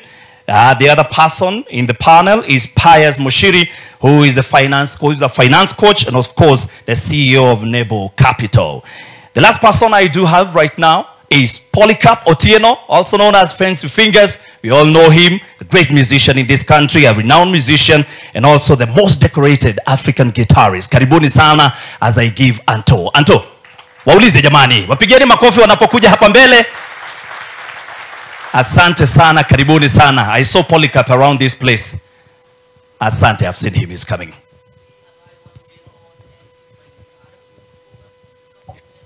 What you have taken in today as far as the keynote address from our Professor Githu Muigai, Senior Counsel. I want to ask you to please stand and tell me your name and what lesson you have learned today from our able professor. All right, thank you. My name is Vincent Mageto. This is my first time attending this event. And one lesson that I have picked from Professor Guido is we stop being absent. Sometimes we become not being present without us knowing. So it's a good point that we need to realize and come back to our senses and stop being absent so that we can be present when you need it. Thank you. Mocha niongee na watu wa macho ine, nione kama mnaona mbali. May us please stand up and tell us your name and what lessons you feel you've picked today from the keynote address, but generally so far. Okay, so my name is David Chavaso. This is also the first time I'm attending the event, and I've really liked it. So one thing I've picked from Professor is, as a father, I have to be very intentional, I have to be very present, and I mean a lot to my children. And whatever I do, you actually affect the destinies of your children. So whatever you do, just know that as a man, you're a very important person in the lives of your children. So take it with a lot of grace, with a lot of seriousness, because you mean a lot. Thank you. Thank you very much. And I think finally, I'll ask the last gentleman here. Please, tuambie jina yako, umetoka wapi, and maybe one lesson you've learned so far. Good afternoon. I'm Simon Peter Watua. Welcome to Kajiado. This is our home. And from the professor has just told us that there's no formula on how to live. You just forge it out yourself, but make sure it's important to yourself, your family, and the people around you. Asante sana, Professor. So remember to use the hashtag ManCave on social media for those of you who are joining us live. And also, as we go back to Moitiriri, I'd just like to tell Professor that I have seen him at a Karen market, pale kwa chief, with the wife doing shopping. And I think as a man, it was a very lovely thing to see with you taking charge of the home. So, asiwadanganya ati aendangi soko, nilimuona soko. Moitiriri, let's go. Take it away. Asante sana. Hey, unataka kuchomea professor. And so before you leave, you could ask one or two other men on this side of the aisle. Yes. Wasihisi kana kwamba hawakuwa kwenye the dome. Okay. And also, if I can get mics for my guests, if they can be brought here at the podium, I'll appreciate. At the same time, give us a lot of water. Sababu hapa tutazungumza sana. Mtupe maji. Let me start with the gentleman here, Salt and Pepper. Tell me your name, where you're from, and maybe one lesson or something you'd like, hopefully people will take away today. My name is Ashitiva Mandare. Privileged to listen to Professor Guido Muigai. Just in 2 or 3 words. Ukiona vyaelea, vimeundwa. That's what Prof is telling us. Get involved. Nothing happens by chance. Thank you.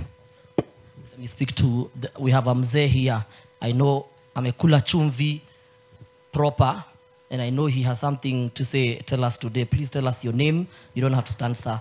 Na utuambie leo. I don't know why you are saying I don't have to start.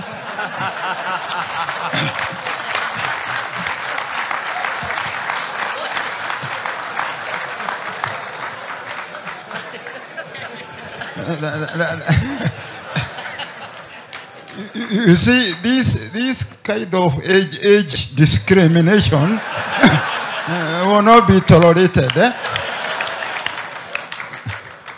And if you want to check who you are talking to, tomorrow morning, Standard Chartered Marathon. Yes. Are you there? No. Paul son.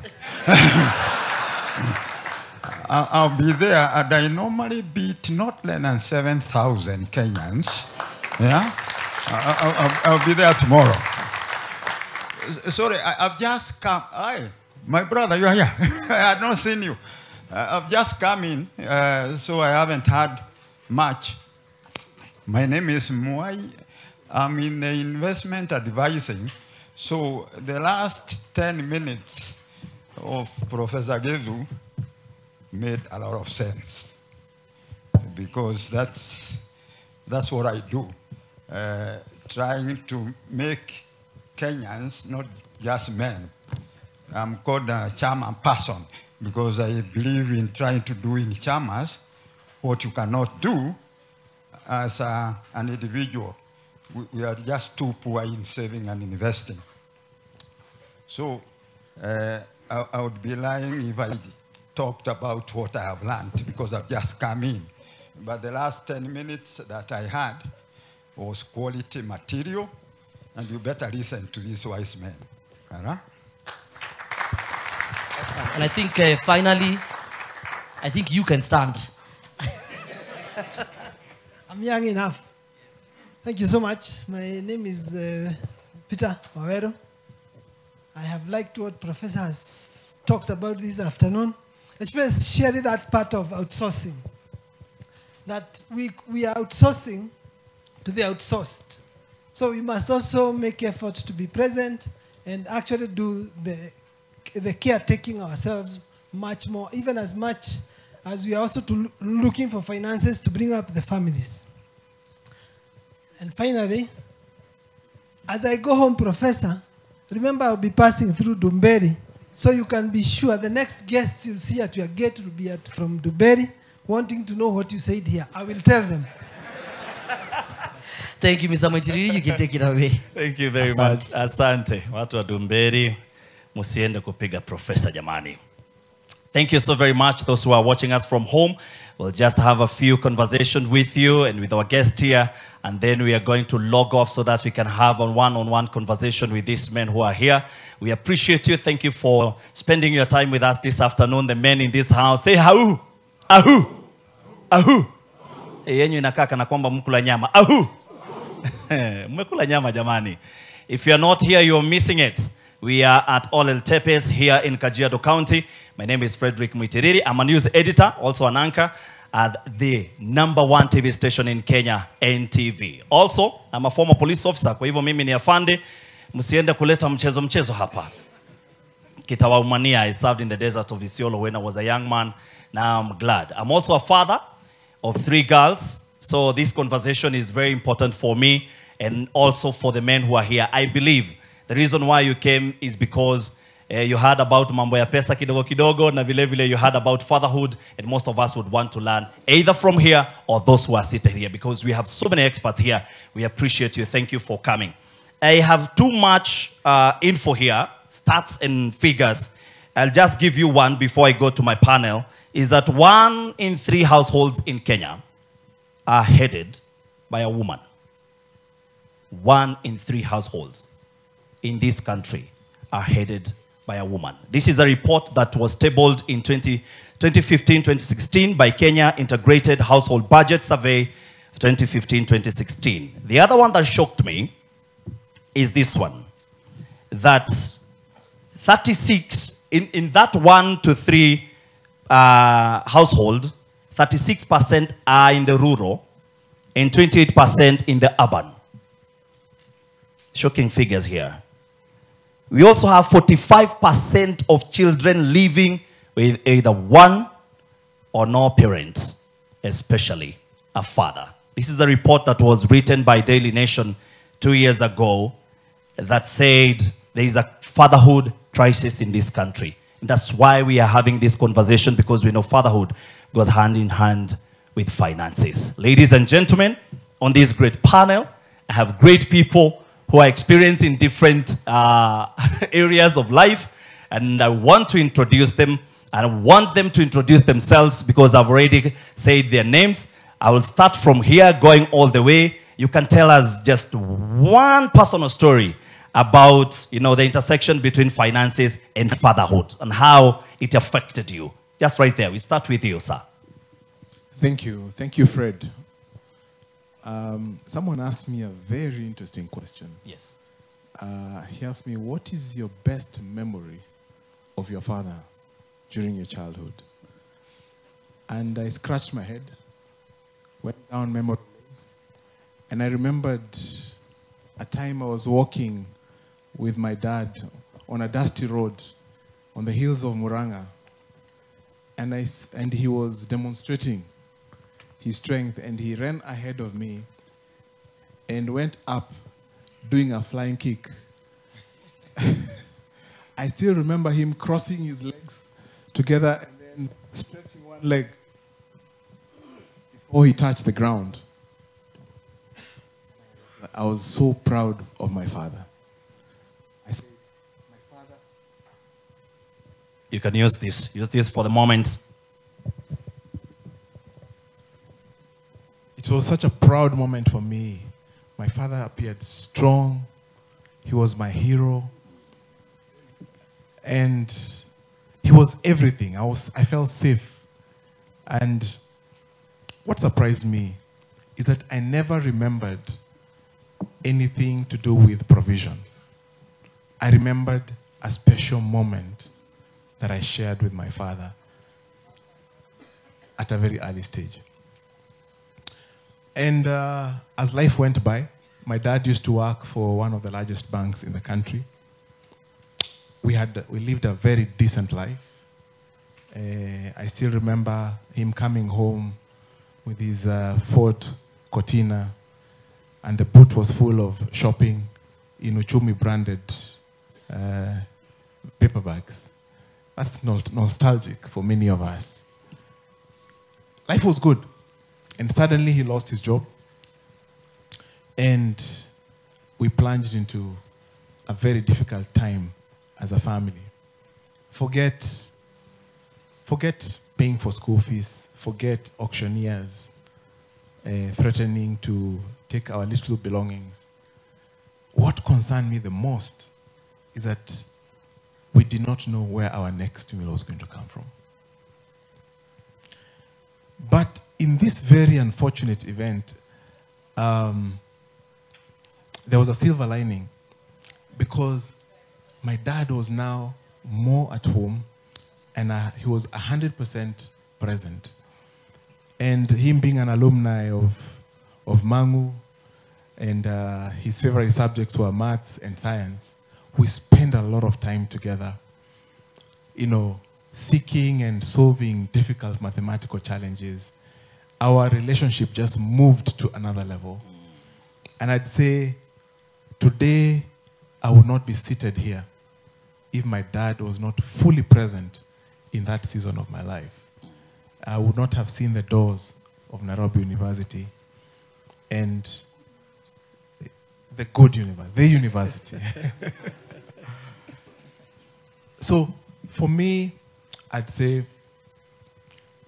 the presence of a father, there is no substitute. There is no substitute. And many of us fathers, we tend to trip while pursuing money to provide for our families, and sometimes we lose our families altogether.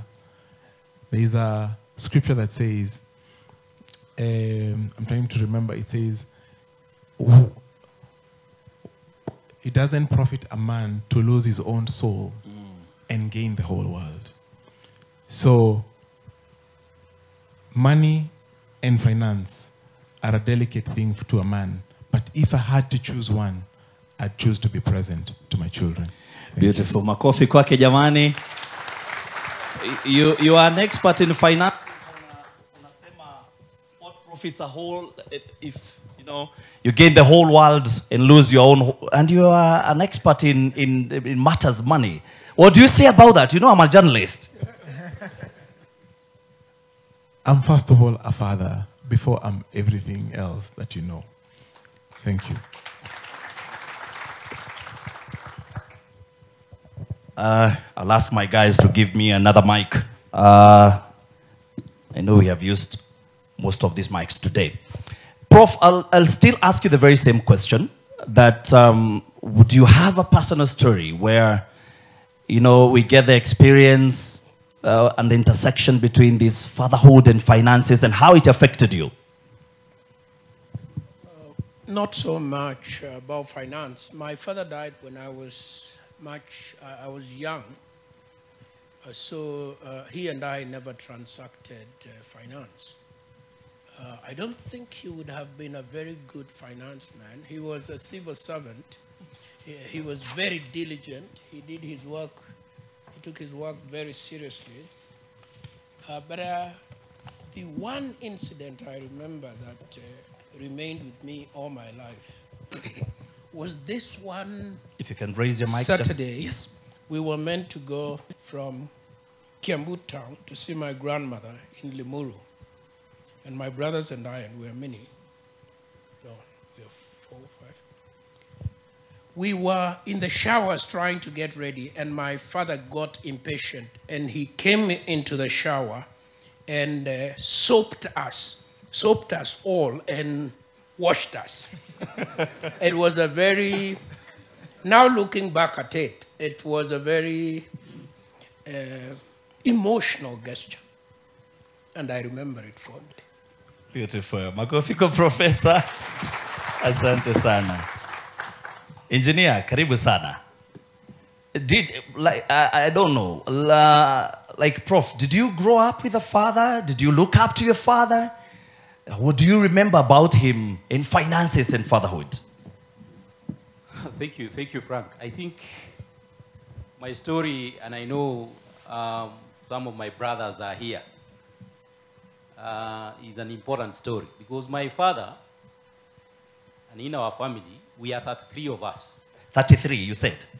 And wow. The one thing that I know and I remember very well when we were growing up is that none of us missed school because there was no money. Lovely. None of us. And I remember very clearly, and may good Lord rest his soul in peace, that whenever we went home for holiday, just before we went back to school, he would call each one of us, how much do you want? And he would go back to his pocket. And he would remove a bundle of money. That time, 100 shillings was a lot of money. So I think he used to have the 20 shillings, the 50 shillings. And he would ask you, how much do you want? How much is needed for your school fees? And he would give that money. So the picture I have about my father is a man who was very hardworking. Because you can imagine 3 families and 33 children. He must have been a very hardworking person. And that is what I know about my father. And my own experience, because I looked up to him, and when I went to school, and I went to the same university, a professor, a good university. I think I was curious because having grown up in a big family, I was curious about getting a family as quickly as possible. And my brothers will tell you, I got married even before I graduated. And the issue of money was really a challenge because you can imagine you have left college. Of course, you know when you marry early what it means. It means there is a baby. And you don't have a salary and there is a baby. The mother is still in school because she was behind me in school. And I had to do everything that was possible to ensure that I provide for them. So whatever small casual jobs would come by before I got employed, I would work so hard so that I ensure by the end of the day, I go home with a bottle of milk for my daughter. That is how I remember about issues of money. Just immediately I left college. It was a real challenge. Beautiful. Asante sana. Makofi kwa engineer jamani. Just trying to introduce the topic and understanding where we are coming from. Fancy fingers. Mtu wa mziki jamani. Nini ambacho unakumbuka kuhusu mzee? Kama ulikuwa naye. Wengine wetu hatukupata bahati ya kuwa na mzee. Nini ambacho unakumbuka? Hela? Mzee alikuwa, of course, is still there. And I can say I relate a lot with Pius's story, where there was a huge transition in my dad's life. And I saw it as a young, I think I was about maybe 9 years old, where he used to work, he was retrenched, but he used to work at the Philips company.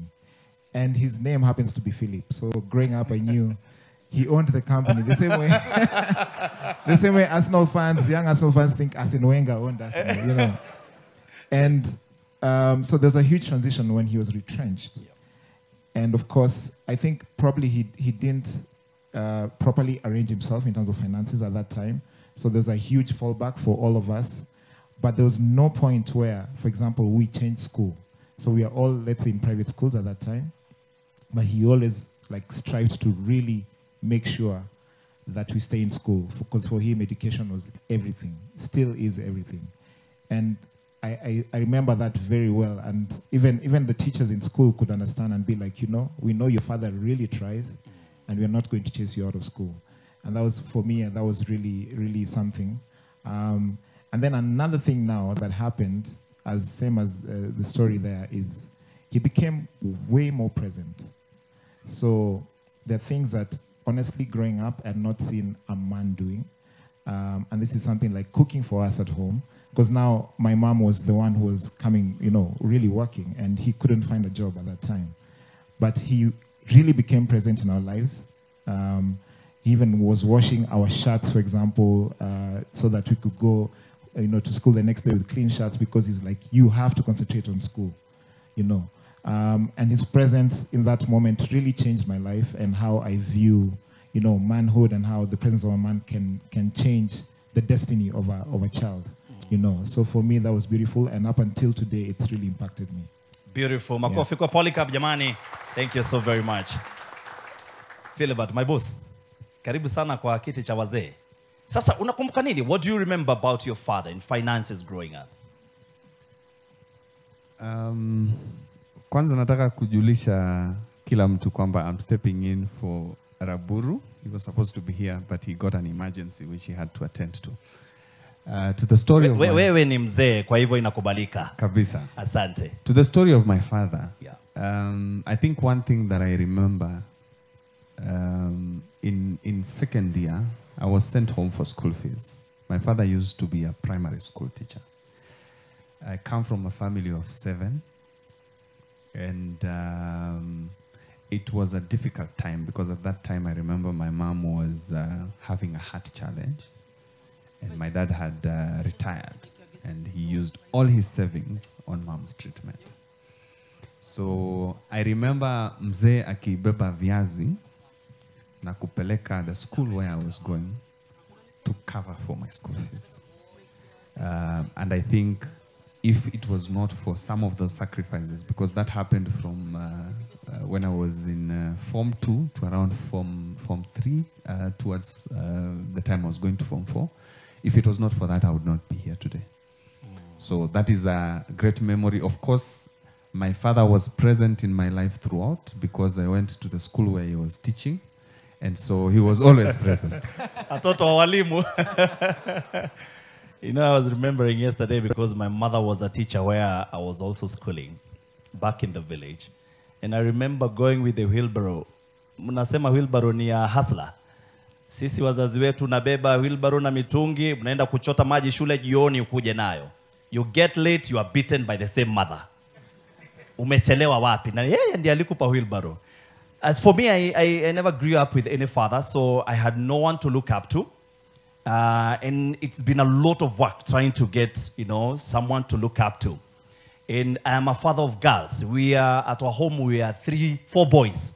So you can imagine, melelewa vijana wanne. And no sister, and here you have 3 daughters. So this conversation is for all of us. We come from different backgrounds, and they are just starters. Hawa tu ni kutuanzia the conversation. All of us are going to tachangia sisi wote.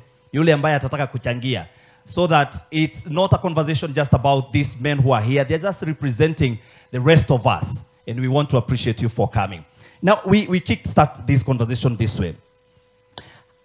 Bwana Pius, how do you balance, and this is a conversation we have every single time men meet, how do you balance between work, family, and being a good steward to your own money?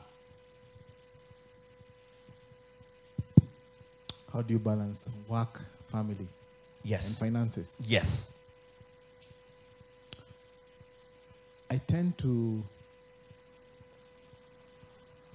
to think that question should be asked differently. I will rephrase it for myself. Because what we try to make a balancing act is not necessarily a balancing act. First of all, just from the conversation we've had here, we've all agreed that there is no substitute to being present. So the real question is, how do we provide for our families while being present as a father? As a father. And in my short career in investment, I've come to see there are two kinds of incomes. And everybody who is seated here and Yeah, listening to, tutakupa mic ingine. Wewe inaonekana mic ni kama zilikuwa zimekukataa asubuhi mapema. Asante sana Peke. As our engineer, our soundman. Asante. Asante. Mic zinaniogopa. Yeah.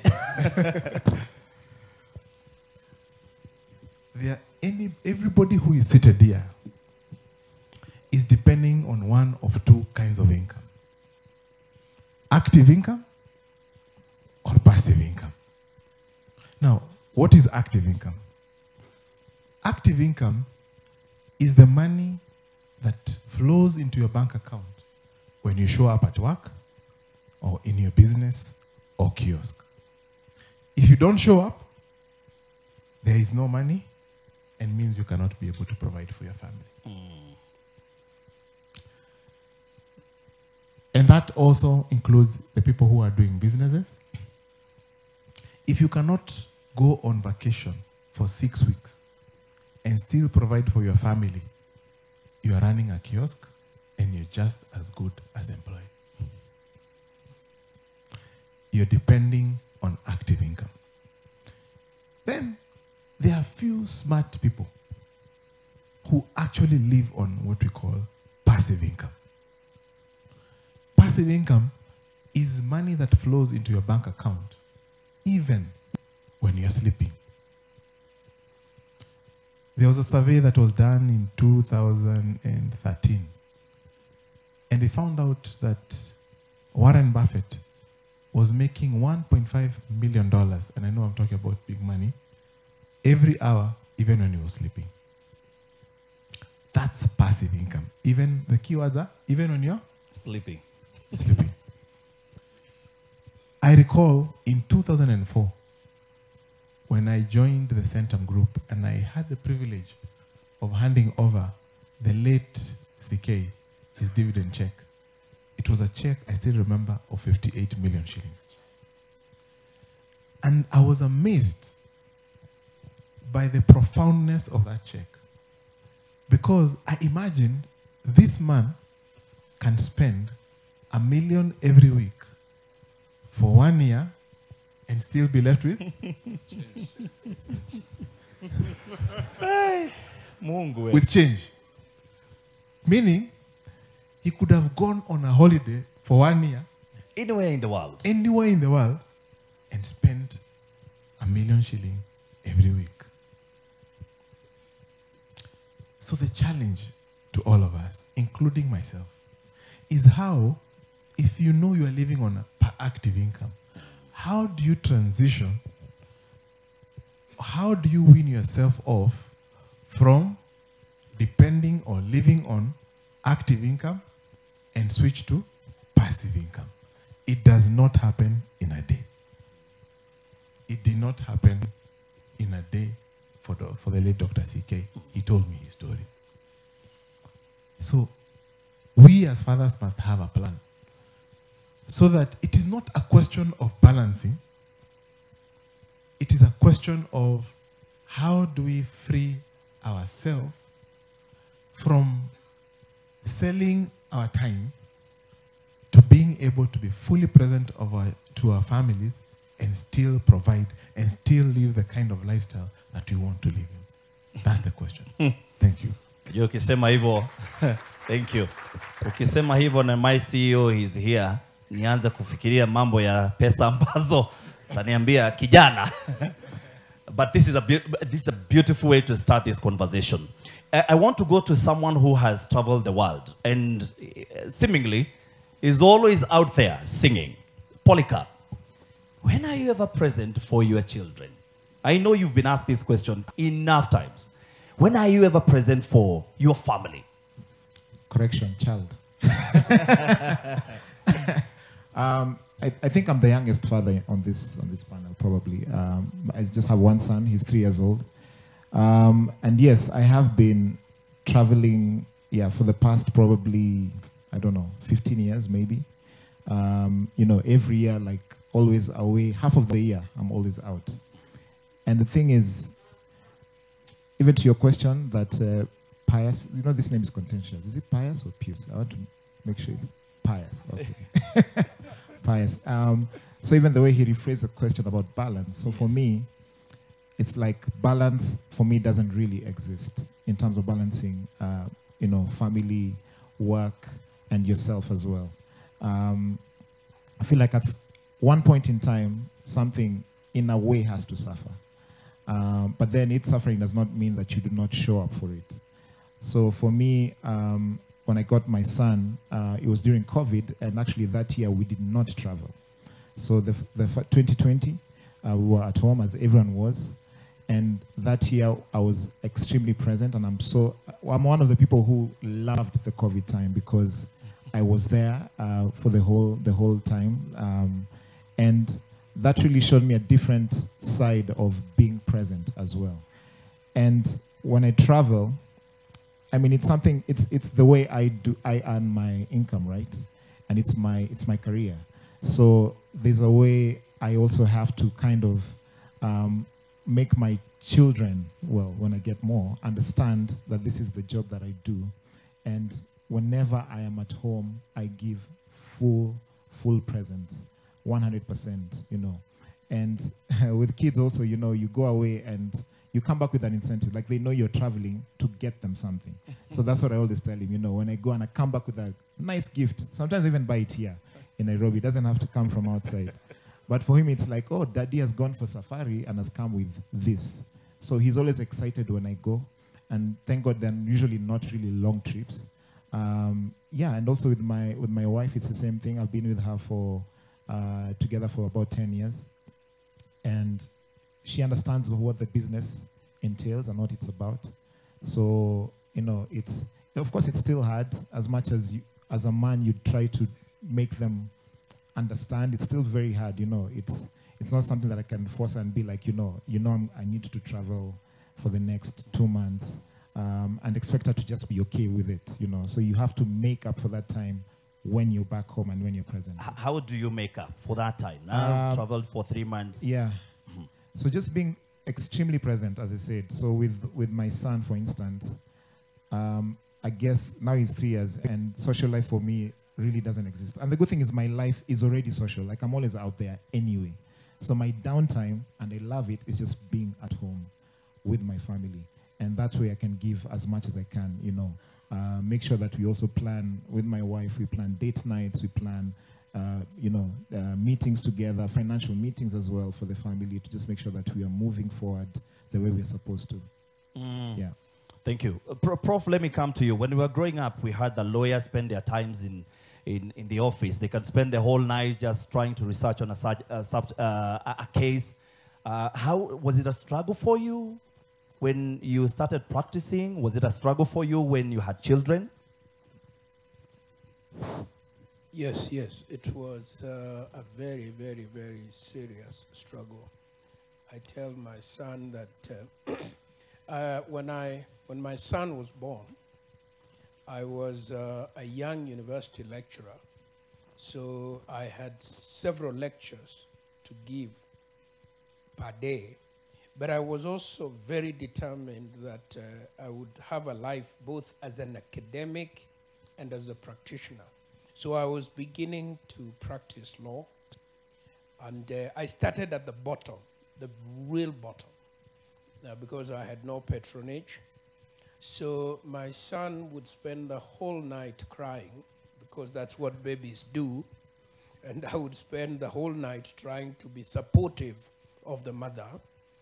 By the way, I was telling somebody the other day that, and I think this is part of the conversation we're having today, we are so unprepared to be fathers, because when the baby was born and he was crying at night, I was looking at the mother and wondering, why aren't you fixing this problem? And it took me a long time to discover she had never been a mother herself, and she didn't know how to fix the problem. So I would spend half the night trying to help, solve this problem. Then would have to wake up very early, go to ADD and give a lecture. That's in architecture, design and development, give a lecture there. Then go to Kibera Court and defend a poor, obviously, man gravely accused by the government of the Republic of Kenya. Lawyers believe all their clients are innocent. The public doesn't believe them. And then I would come back, get to the office, try to see a client, then go to Sharia House in the afternoon to do, say, a matrimonial matter, then go back to the university in the evening to give one last lecture in the main, then go home and begin the cycle afresh. So I did really, I had my nose on the treadmill, and I think it's a very difficult thing to do, but it creates, in my experience, a lasting bonds, and you value and you are present, and much later, I think, a good kid, there will be a few who will not appreciate, but a good kid does appreciate that. I remember Dad coming late for my swimming gala, but he always came. Lovely. Asante sana, Prof. Engineer, I'm torn between just being present and the fact that we have to be present throughout. I don't know how old your children are. Now that you're engaged as a CEO, as a managing director, you're out there throughout the day, meetings after meetings. If you have teenagers, how do you then balance being available for them? As they grow up, do you still want to be available for them? Are you available for them? Very good question. But maybe before I even talk about my children, because I don't know whether it is fortunate or unfortunate. At this stage, my children are grown up. They have completed university. But when we had young family, and you remember I mentioned about my daughter coming when I was not even employed, and my wife was in school. So you can imagine, as a father, a new father, and a baby, and now that the mother is not there, it is me to play the role of the mother and the father. So perhaps my story is a bit different from others, because personally, even when the others came much later, I have always purposed to be available for them. And the issue of the school visits, you know, even when they are in primary school, when they are in secondary school, and even when they are in university, very, very important. That I can't remember a single school visit that personally I missed. Even when the mother was not available, I was available. And that is very important, as we are saying, that presence is very critical. Coming to now the current situation, which personally I'm still trying to adjust, because I just joined Kengen 2 months ago. And as I pride myself in leading an organization that is supplying most of the energy, electricity energy in this country, 60% from Kenya, I have found myself in a catch-22 situation, because most of the time I'm not available. This week I was in Mombasa. I think we were trying to catch up with this situation. I was trying to travel back from Mombasa to come back so that I can try to organize myself for this event. And I can tell you, my son and my younger daughter, my son is the youngest, and the one he follows is the daughter. They are still in the house. And sometimes I joke that I can actually finish a week before I see them. And we are in the same house. But what I have decided to do is, when I'm available, even if it is very early in the morning, I go knock at their door. And I get in, and I say hello to them, and we have some engagement. Because I still believe it is important for us to be available even for our children as they transition into the next level. The other thing that I have noted, because this is very important even for the young families, or people with young families. Children really copy what you do. You know, the ages of when they start learning how to walk, I'm sure you must have seen a cartoon where a young baby was trying to walk like the guka, because the guka was bending like this and walking in a mukwanju, and the kid was copying that. Yeah? I'll tell you a story about my son when he was age 5.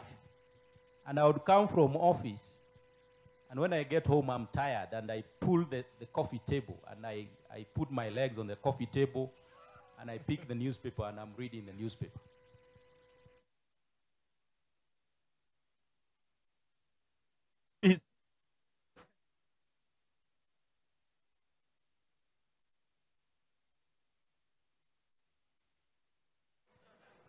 And I said, this is the story of man can see, man can do. So it means that what you do as a parent, those children as they are growing, they are copying. So even as we say that we must be available and demonstrate the correct traits that our children should emulate as they grow up.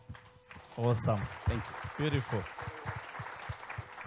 Phil, because sometimes I am seeing you in the office when we are reading news late in the night. I'm seeing you in the office just walking down those aisles. Do you ever feel guilty when you don't spend time with your children? Wonderful question. I wouldn't say that I feel guilty. And the reason is because I try my best to ensure that when I have the time, I use it well. And one of the things that I think that ails us is lack of communication. And I believe that it is important for us to even communicate with our children because they understand. And what I try to do is, so for instance, today as I sit here, there's a father and son event where I am the chair of the fathers group that is happening somewhere in Naivasha. And so I had to sit with my son on Monday to explain to him that I will not be with you when the event is starting because I have a work assignment. And those moments will be there, and there will be many. And so I want to believe that it is critical for us to have open communication with our children as well as with our spouses to manage expectations. Because where duty calls, this is the same duty that brings bread on the table, right? So I can't mess it up in the name of taking care of the family. There has to be some logical balance. And therefore, I want to believe that communication does help to ease the burden, because if you have pressure at work and then you're also experiencing pressure at home, it can make it a little bit unbearable. So I do think that communication does help, and I do identify with what engineer said, because I want to believe that children get these things more than what we actually say. They copy what we do. And so when I had the opportunity, for example, to drop him to school to join his students and his fellow classmates, and I was there until they left. And so those moments would count to demonstrate there is effort, even if you're not able to be there. Yeah. I don't know. With a show of hand in here, maybe I'm alone in this, that's why I was asking that question. How many men here feel guilty when they don't spend time with their children? By a show of hand. Maybe I'm alone. Thank you. Thank you for the psychosocial support. Asante sana. I know it's not easy. Pius, do you struggle with this? Where you feel guilty that you wanted to spend time with your child, you promised them you'll be there, and then Nation Media Group is telling you on Saturday you'll be in Kajiado. Do you feel guilty? And how do you go about that? Absolutely, I feel guilty, and today is one of those days. And for the record, I have 5 kids. 5 children? I have 5 kids. So congratulations. Above average. Way above average. Prof is saying he's a proper Catholic. So it's a journey. It is not a perfect journey.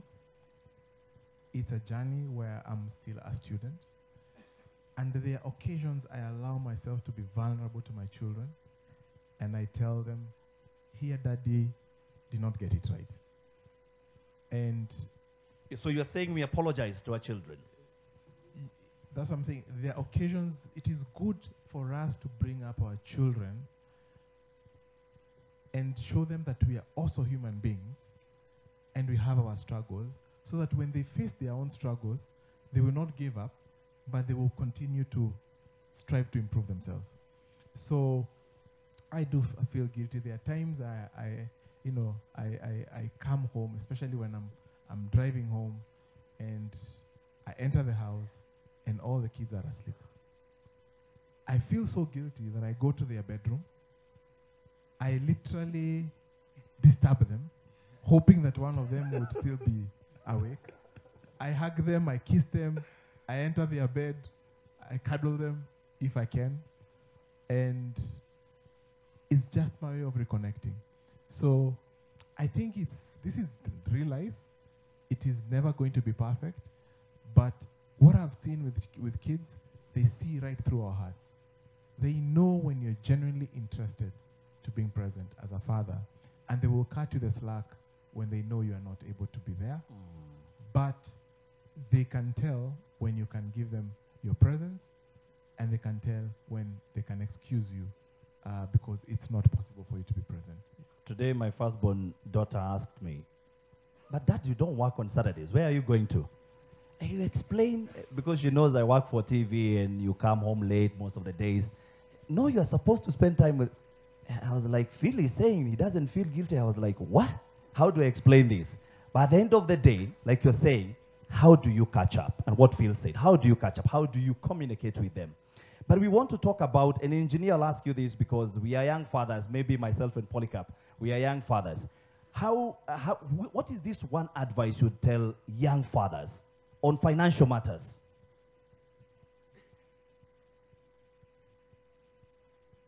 Issues of money, very complicated subject.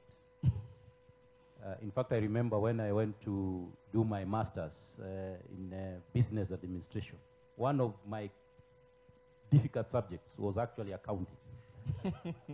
And maybe it is difficult for engineers. But issues of money and young family, you must first of all appreciate that when you have a family, they are looking up to you. And whether you like it or not, there will be school fees. Even if your baby is only 1 year or 2 years and you're saying you have no issues of school fees, the school fees will come. The medical bills will come. There will be relatives who will require to be assisted. There will be friends, family friends who will come with their issues. So money is a very, very critical area that we need to understand. But maybe to share experiences is, for me, I decided, because I started with a lot of difficulties, and fortunately some people who had understood about finances, they showed me how you can start saving your money early. If it is about school fees, you start saving. You don't borrow to pay school fees. You save so that you can pay school fees. And I remember I opened accounts for my young children, which I still have today.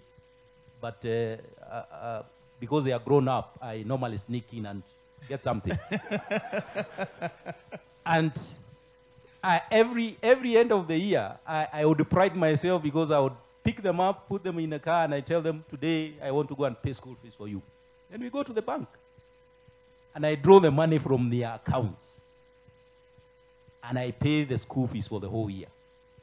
So maybe that is a lesson we can learn. That you can save kidogo kidogo, and at the end of the year, you are able to pay the school fees for the following year. The other thing is there are plans from the insurance companies. And I'm not here to promote insurance because I don't belong in that area.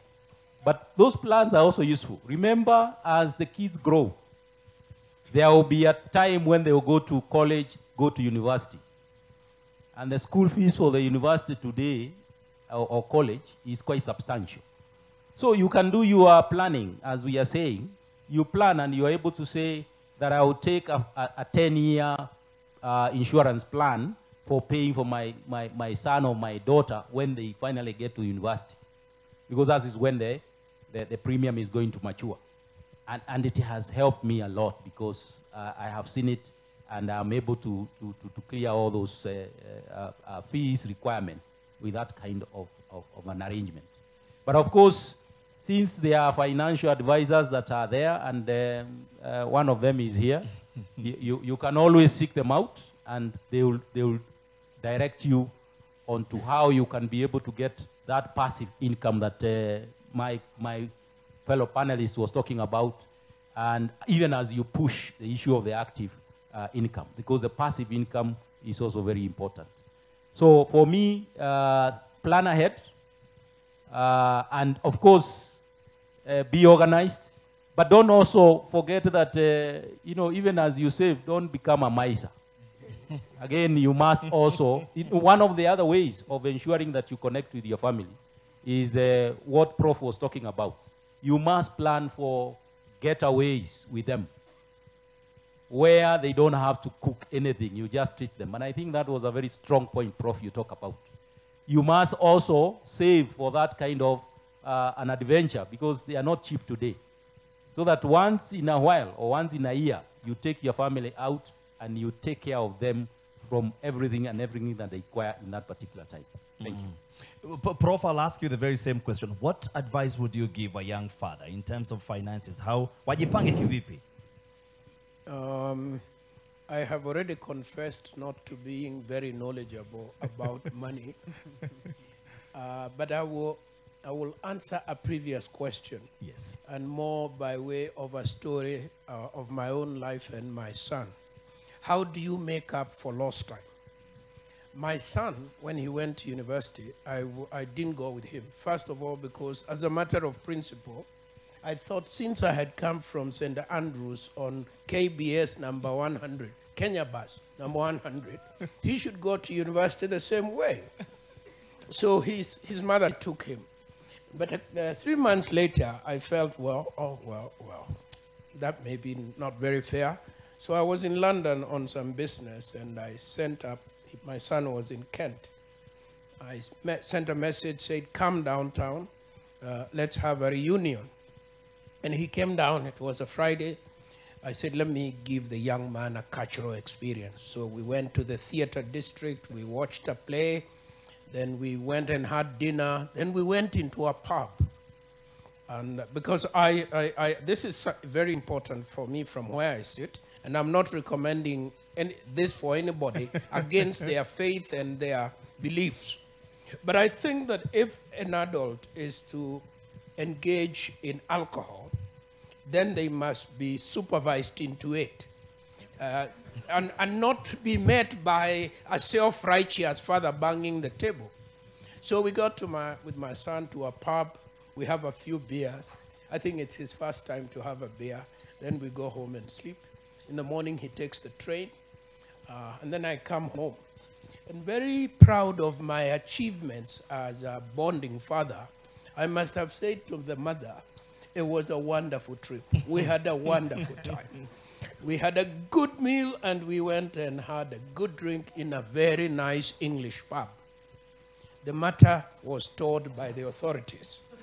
And when I left, a telephone call was placed to my son, who was then, among other charges, met with the accusation, so you have become a drinker.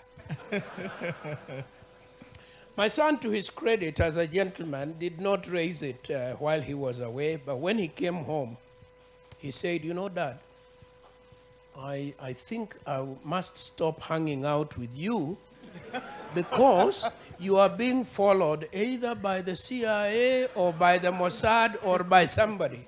Because I know you didn't tell Mom we went drinking, and I know I didn't tell her, but she knows. So that's my story.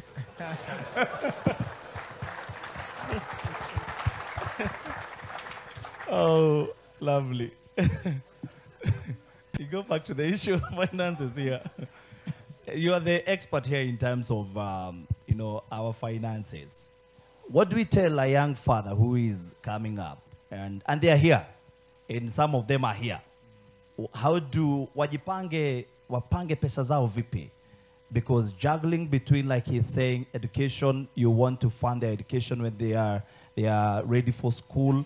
The life here in Nairobi, uchumi ndio huo umefika level nyingine haijulikani, taxes zimeongezeka. Wajipange kivipi jamani? Thank you. The issue of finances and investment are not just complicated or sophisticated for everybody else. I find it also within my industry that people are also struggling. Financial literacy is very different from financial education. And I recall when I was just newly married, and I met this gentleman, a good friend of mine, and he told me, Piers, I want to come and see you and your wife, and I want us to talk about finances. And I said, wait a minute. Between me and him, who is supposed to be advising the other? I'm a CFA charter holder. All my life, this is what I've been training. But I was humble enough and I said, I want to listen. So we invited him to our house, made him a cup of tea, and he asked us very many questions regarding finances. Made us to draw our own family balance sheet and all those things, which I don't want to bore all of you. But the most important outcome of that meeting is that he provoked a conversation between my wife and I. And when he left, we asked each other, what is the biggest risk we face as a family? We pondered and we arrived at this answer, that we were both employed. So, and I'm sure I'm talking to many of you here. So if we both lost our jobs, what would become of our family? And we decided to make a very radical decision. We said, we are going to assume one of us has already lost their job. So from that point onwards, we live on one income and the smaller income. So for a period of time, and quite an extended period of time, we never changed our lifestyle because we remained dependent on one income. And the rest of it now gave us headroom to make some investments, which otherwise would never have made, accumulate. And one very wise friend of mine told me, we go to work to accumulate capital, not to pay bills. You will never switch from active income to passive income unless you have that perspective. We go to work to accumulate capital, not to pay bills. These are difficult truths that I'm saying.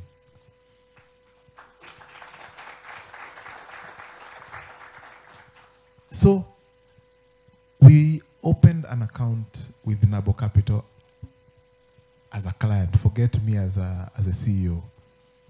And we started accumulating, investing like all our clients. And that has created a channel for us to build and increase our passive income year on year. But something very interesting happened a couple of years later. My wife was expecting our third child. I still remember I was somewhere on Westlands Road when she called me and she said, you know what? I've thought about this. The most important contribution I can make to our family is to look after our children. And we discussed and she agreed. She decided to retire early at 39 years. That decision was only possible because we had started early as a young couple. And what we decided to do was now, whatever she was earning before, we were now going to pay her from our investment. So there was no loss of? No. Loss of income. Of income.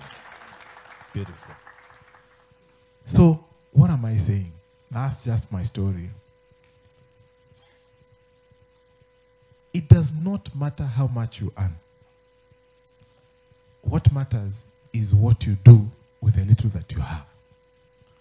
There are people earning millions of shillings today, but they'll be beggars 10 years from now because they never followed critical financial principles like the ones I'm just mentioning here.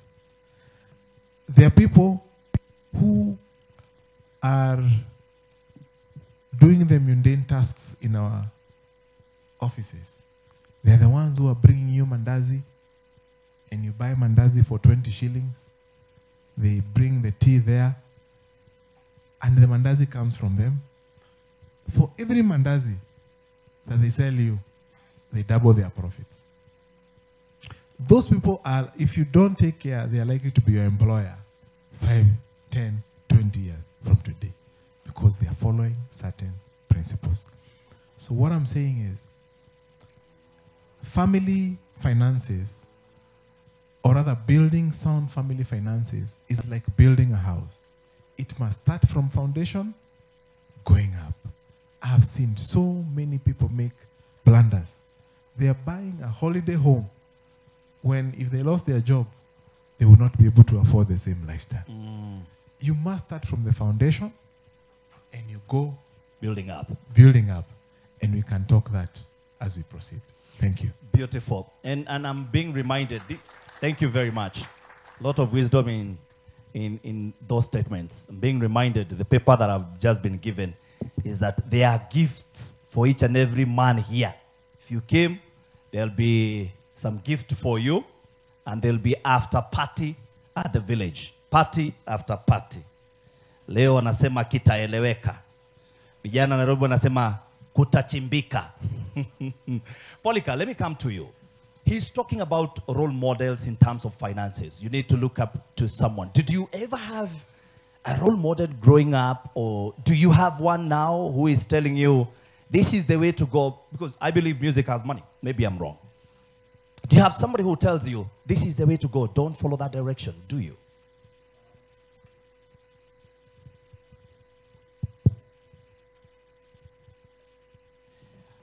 Yes, I think it's very important also to talk as a young creative in the creative industry. And of course, there's a perception of how the creative industry is and the entertainment industry, and how, you know, sometimes people do not really look into their finances as they should. There's so many examples out there of the creative industry. And I'm sure here there are some creatives, young creatives here. So for us, we realized it's very important as soon as possible to get mentors that are not necessarily even in the entertainment industry. Because as you say, it's a fickle industry where money comes and money goes. True. So if you do not, you're not able to really, you know, have a plan with your finances and have a way to reinvest back in your business and have a way to make businesses out of your, you know, how you started, you know, make it a whole empire and something that will last forever. You know, so with that we have mentors, so many mentors that are also very prominent people, people who have been have experience in the financial sector, and to be honest, it has really helped us build a huge soul empire. You know, we have a record label, we have a company that it deals with kids content. You know, we have so many things going on around the entertainment industry, and it's really key, I think, as I said, for young creatives to also have a financial plan. And in finance, I couldn't talk better than what Pius has said, to be honest. But yes, we do have mentors that are with us. We talk to them as often as we can. We have a board of directors as well who have nothing to do with the entertainment industry. You know, so like our chairman is Mr. Kuria, who used to be at PwC, for example. So he just really wanted to be part of our growth as entertainers and really make sure that we are aligned financially. And as you all know, we have a huge, no, not everyone knows actually, let me not assume, but we have a huge festival that is by ourselves next week. that we were just going kind of analyzing the impact of it and even just how many people we've employed or the mass of it all.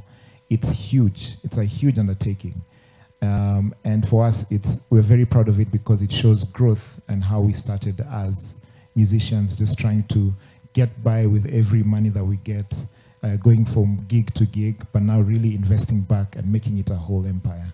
So yes, we do have mentors. Phil, did you have a mentor growing up, or do you have one right now? Unajua wewe bado ni mdosi wa pesa kwetu. I believe there is a place for mentors, and I'm privileged to have had several people work with me in this journey of both parenting and finances. I do agree with Pius that financial literacy is very critical in the place of balancing family and finances. And I think that has played a huge role in my space. I am a work in progress. And yeah, I continue to employ the financial principles that I have learned from financial mentors that have come into my life. And I want to believe soon enough, I will be having passive income that can pay my salary if I decide to quit my boss's job. Our boss is here. Boss, haendi anytime soon.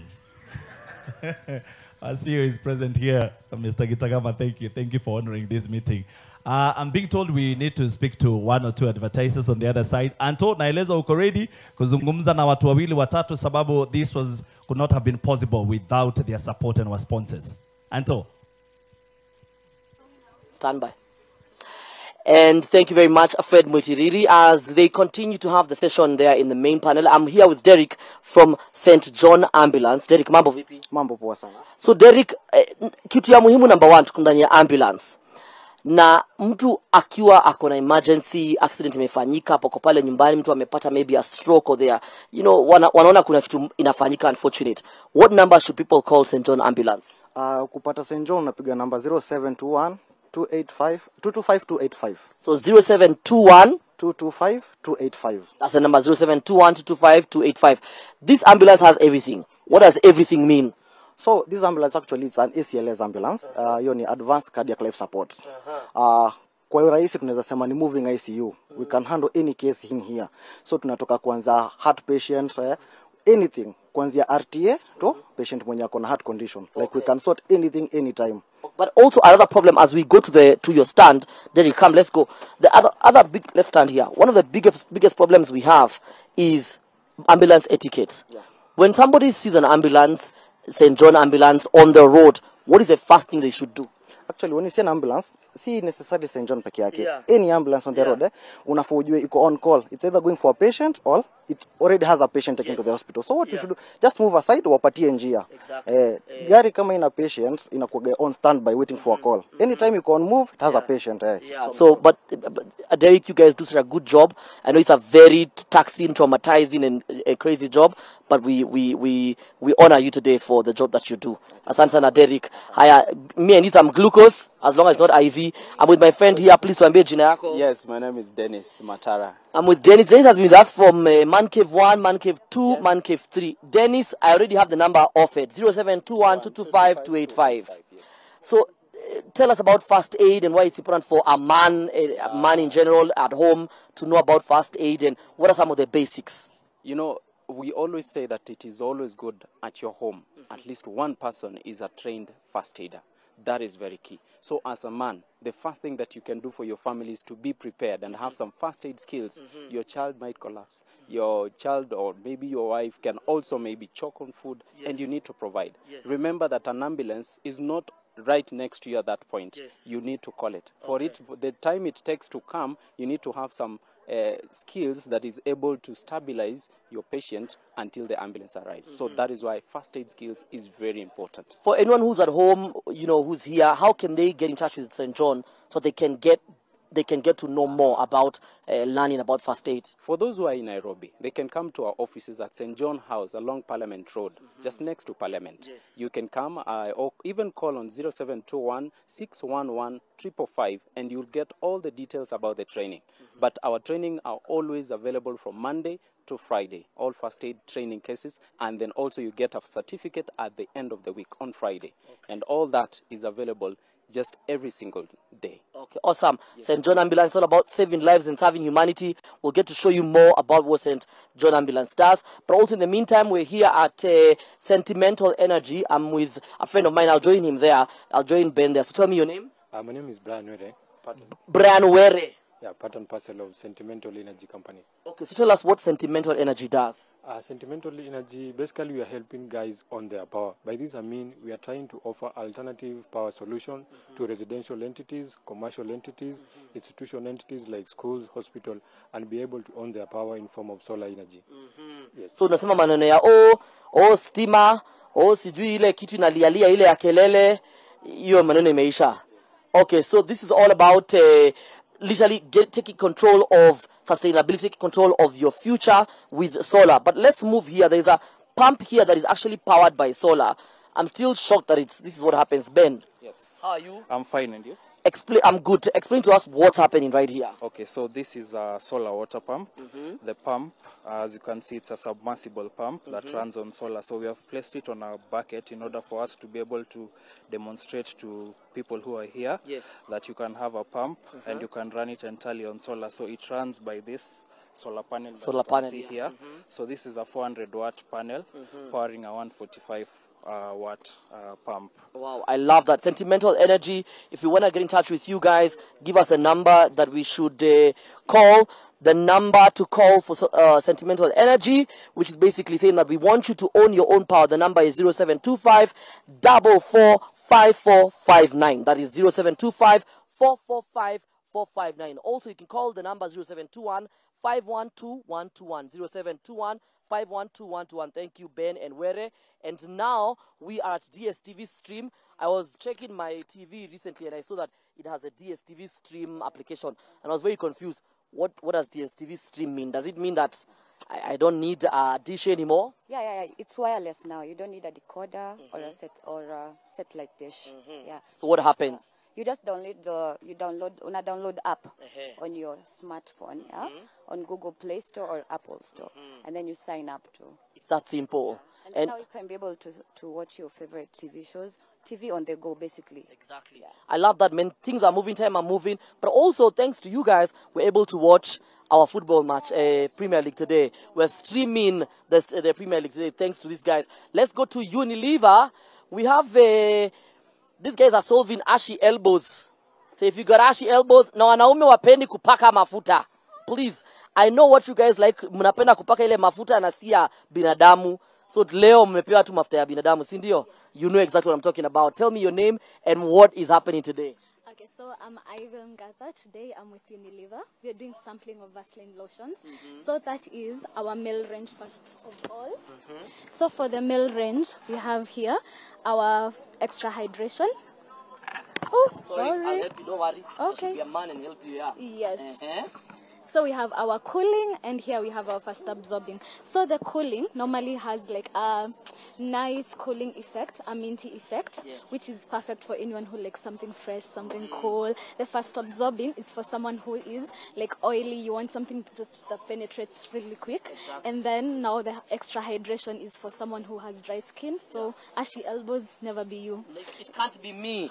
And let me tell you why the reason why I love Vaseline, because I actually love the cooling one, is because it's not greasy. It doesn't leave me feeling like sijui nini nilipaka leo asubuhi. So I love it because of that. And if you guys can just have a look behind here, we are going to be giving all the men, every single man who came to Man Cave is getting their own hamper. And this is what it has inside. We should show them, right? Yes. It has... Actually, it's a full grooming, it's a full grooming kit set. Okay, let me show them. It has... Sorry. Show us. Ndio hiyo ya kwanza. 1 Pepsodent. So ukimaliza ukiamka hivi unapiga mswaki. Tumekula nyama leo. Yes, unaanza na some Colgate hapo from Pepsodent. Next, upige shower yako. lotion, men. So you have 2 lotions hapo. You can either do the cocoa. This is the new reformulation we have. It has 3 times more oils. So that means more hydration. The big one where you Yes, perfect. So no more need for extra glycerins. Nini. Perfect. So this is perfect. After that, unapiga tu kadio kidogo hapo na Rexona. So watu waache kutembea na waache akina Mike MG kutembea na makwapa tu, no, we refuse. So ujipake hapo kadio, piga suti yako. Yeah, this one, by the way, let me tell you, this one, it was a hit because I gave it to our drivers or whatever. Come here, you young man, kuja hapa tukuonyeshe. Ukifungua hii hapa, ukitembea Nairobi usitembee kama hujapiga nini. Ndio hiyo. Ndio. Kwisha. Watu wanukie vizuri, si ndio? Ndio hiyo sasa. Thank you very much. Yes. Oh, we're not done. We're not yet done. So with the shower, you'll be using our Geisha Natural Scope. Let me see this one. So there is traditional black soap. I love that. And then when you finish, a little lip balm maybe for the lips, no crusty lips. Perfect. It's like I'm suffering a little bit. Nimeongea sana leo. You know I speak too much, so now. Yeah. No crusty lips. Hakuna kuparara. Perfect. So good. Thank you so much. Unilever has used all the men sorted grooming kit from start to end. Finish. Yes. I love it. From your soul inside here to your soul, the sole of your feet. And now I am at Aga Khan University Hospital, and we are doing our BMI checks and all of that stuff. Kuja mtu yangu, is it Francis? Francis, I'm with Francis. Francis, tell me what is happening here at the camp. We've seen YouTube videos of you guys talking to us about migraines, you know, about everything that happens in and around the body of a human being. But today for the men, what's happening? Like, describe what's happening to this young man here. So today we are providing free services for blood pressure, random blood sugar, and body mass index. So currently he's checking a blood sugar, which is between a range of 3.2 to 7.8. If in case there is anything unusual, not normal, we refer them. And we have a call center where we can call anytime. We have this card here. Cool. And the call, this is support 24/7 call center. So if you are right now, you're probably thinking of booking a clinic or a test, confirming or rescheduling in the clinic, or you confirming if you want to confirm if your results are ready, or maybe you just want to find an outreach center near you. Maybe you've moved jobs, maybe you've gone to see your kid in school and you're thinking, I need a checkup. You know, probably traveling and you want a checkup, or a test or general inquiries. Just call us on 0111 011 888. Very easy number. This number, you go stick it there on the fridge, so even your kids or your house manager can get to have this number. 0111 011 888 or 0730 011 888. 0730 011 888. Watu wakuja waangalie BMI ndio ujue if you're, you know, you might just say no, siku hizi umeoa, siku hizi unakaa vizuri, umepata kitambi, bro. You might just be obese and you don't know. So please come and check. Make yourself checked. This month is Cancer Awareness Month. So we are doing PSA, prostate specific antigen, at a subsidized fee of 2,300 250 for free in Aga Khan. Okay, awesome. I like that. It's it's Cancer Month, so people go get checked. Now we've got one more to go and check out, which is Olel Tepes. The reason why we are actually here at this picnic site is because of these amazing people. I want to make sure my camera girl asigongwe na nini huko. You can see we are watching the football live courtesy of DSTV stream right there. And I want somebody from Olel Tepes to come and talk to me. Naye atanyongelesha wa huko. Kimbia kuja. This is the reason why we're here. The hospitality, the space, the energy, everything is completely. I mean, from the entrance, kuna maji pale. If you want to have an event, it's a bit far away from Nairobi in the sense that si ati ni mbali, but inakuwa lao una have event bila mashida mingi, si ndio? Niambie jina. Grace kutoka Olel Tepes. Yes, my name is Grace. This is the picnic site. We are glad to host you guys. And we look forward to better days. We have the best nyama choma in town. You know, you're in my silence, so I know nyama choma is not a problem. But things like things like toiletry, maybe somewhere to sleep, all those things, what's going to happen? We have accommodation, we have cottages, we have camping tents, and we also have We have a pool as well. We have zip lining. We have archery and a kids playground. Awesome. I love it. So, and with that, thank you, Grace, for hosting us. It's been an absolutely amazing pleasure being here. And we also have the likes of our partners from KenGen to Dawamu School to Unilever, DSTV Stream. We have Sentimental Energy. We have St. John Ambulance. We obviously have Olotepes picnic site right here. My name is Anthony Sol. It's been an absolute pleasure having these amazing partners with us. But also, now you understand why you should never miss any man cave because of all the opportunities, the networking that happens here, but also bringing new solutions right at the doorstep of man cave. We are saying goodbye, thank you, and God bless. And remember, Man Cave 3.0, and as with every Man Cave, when men meet, change happens. Adios, amigos.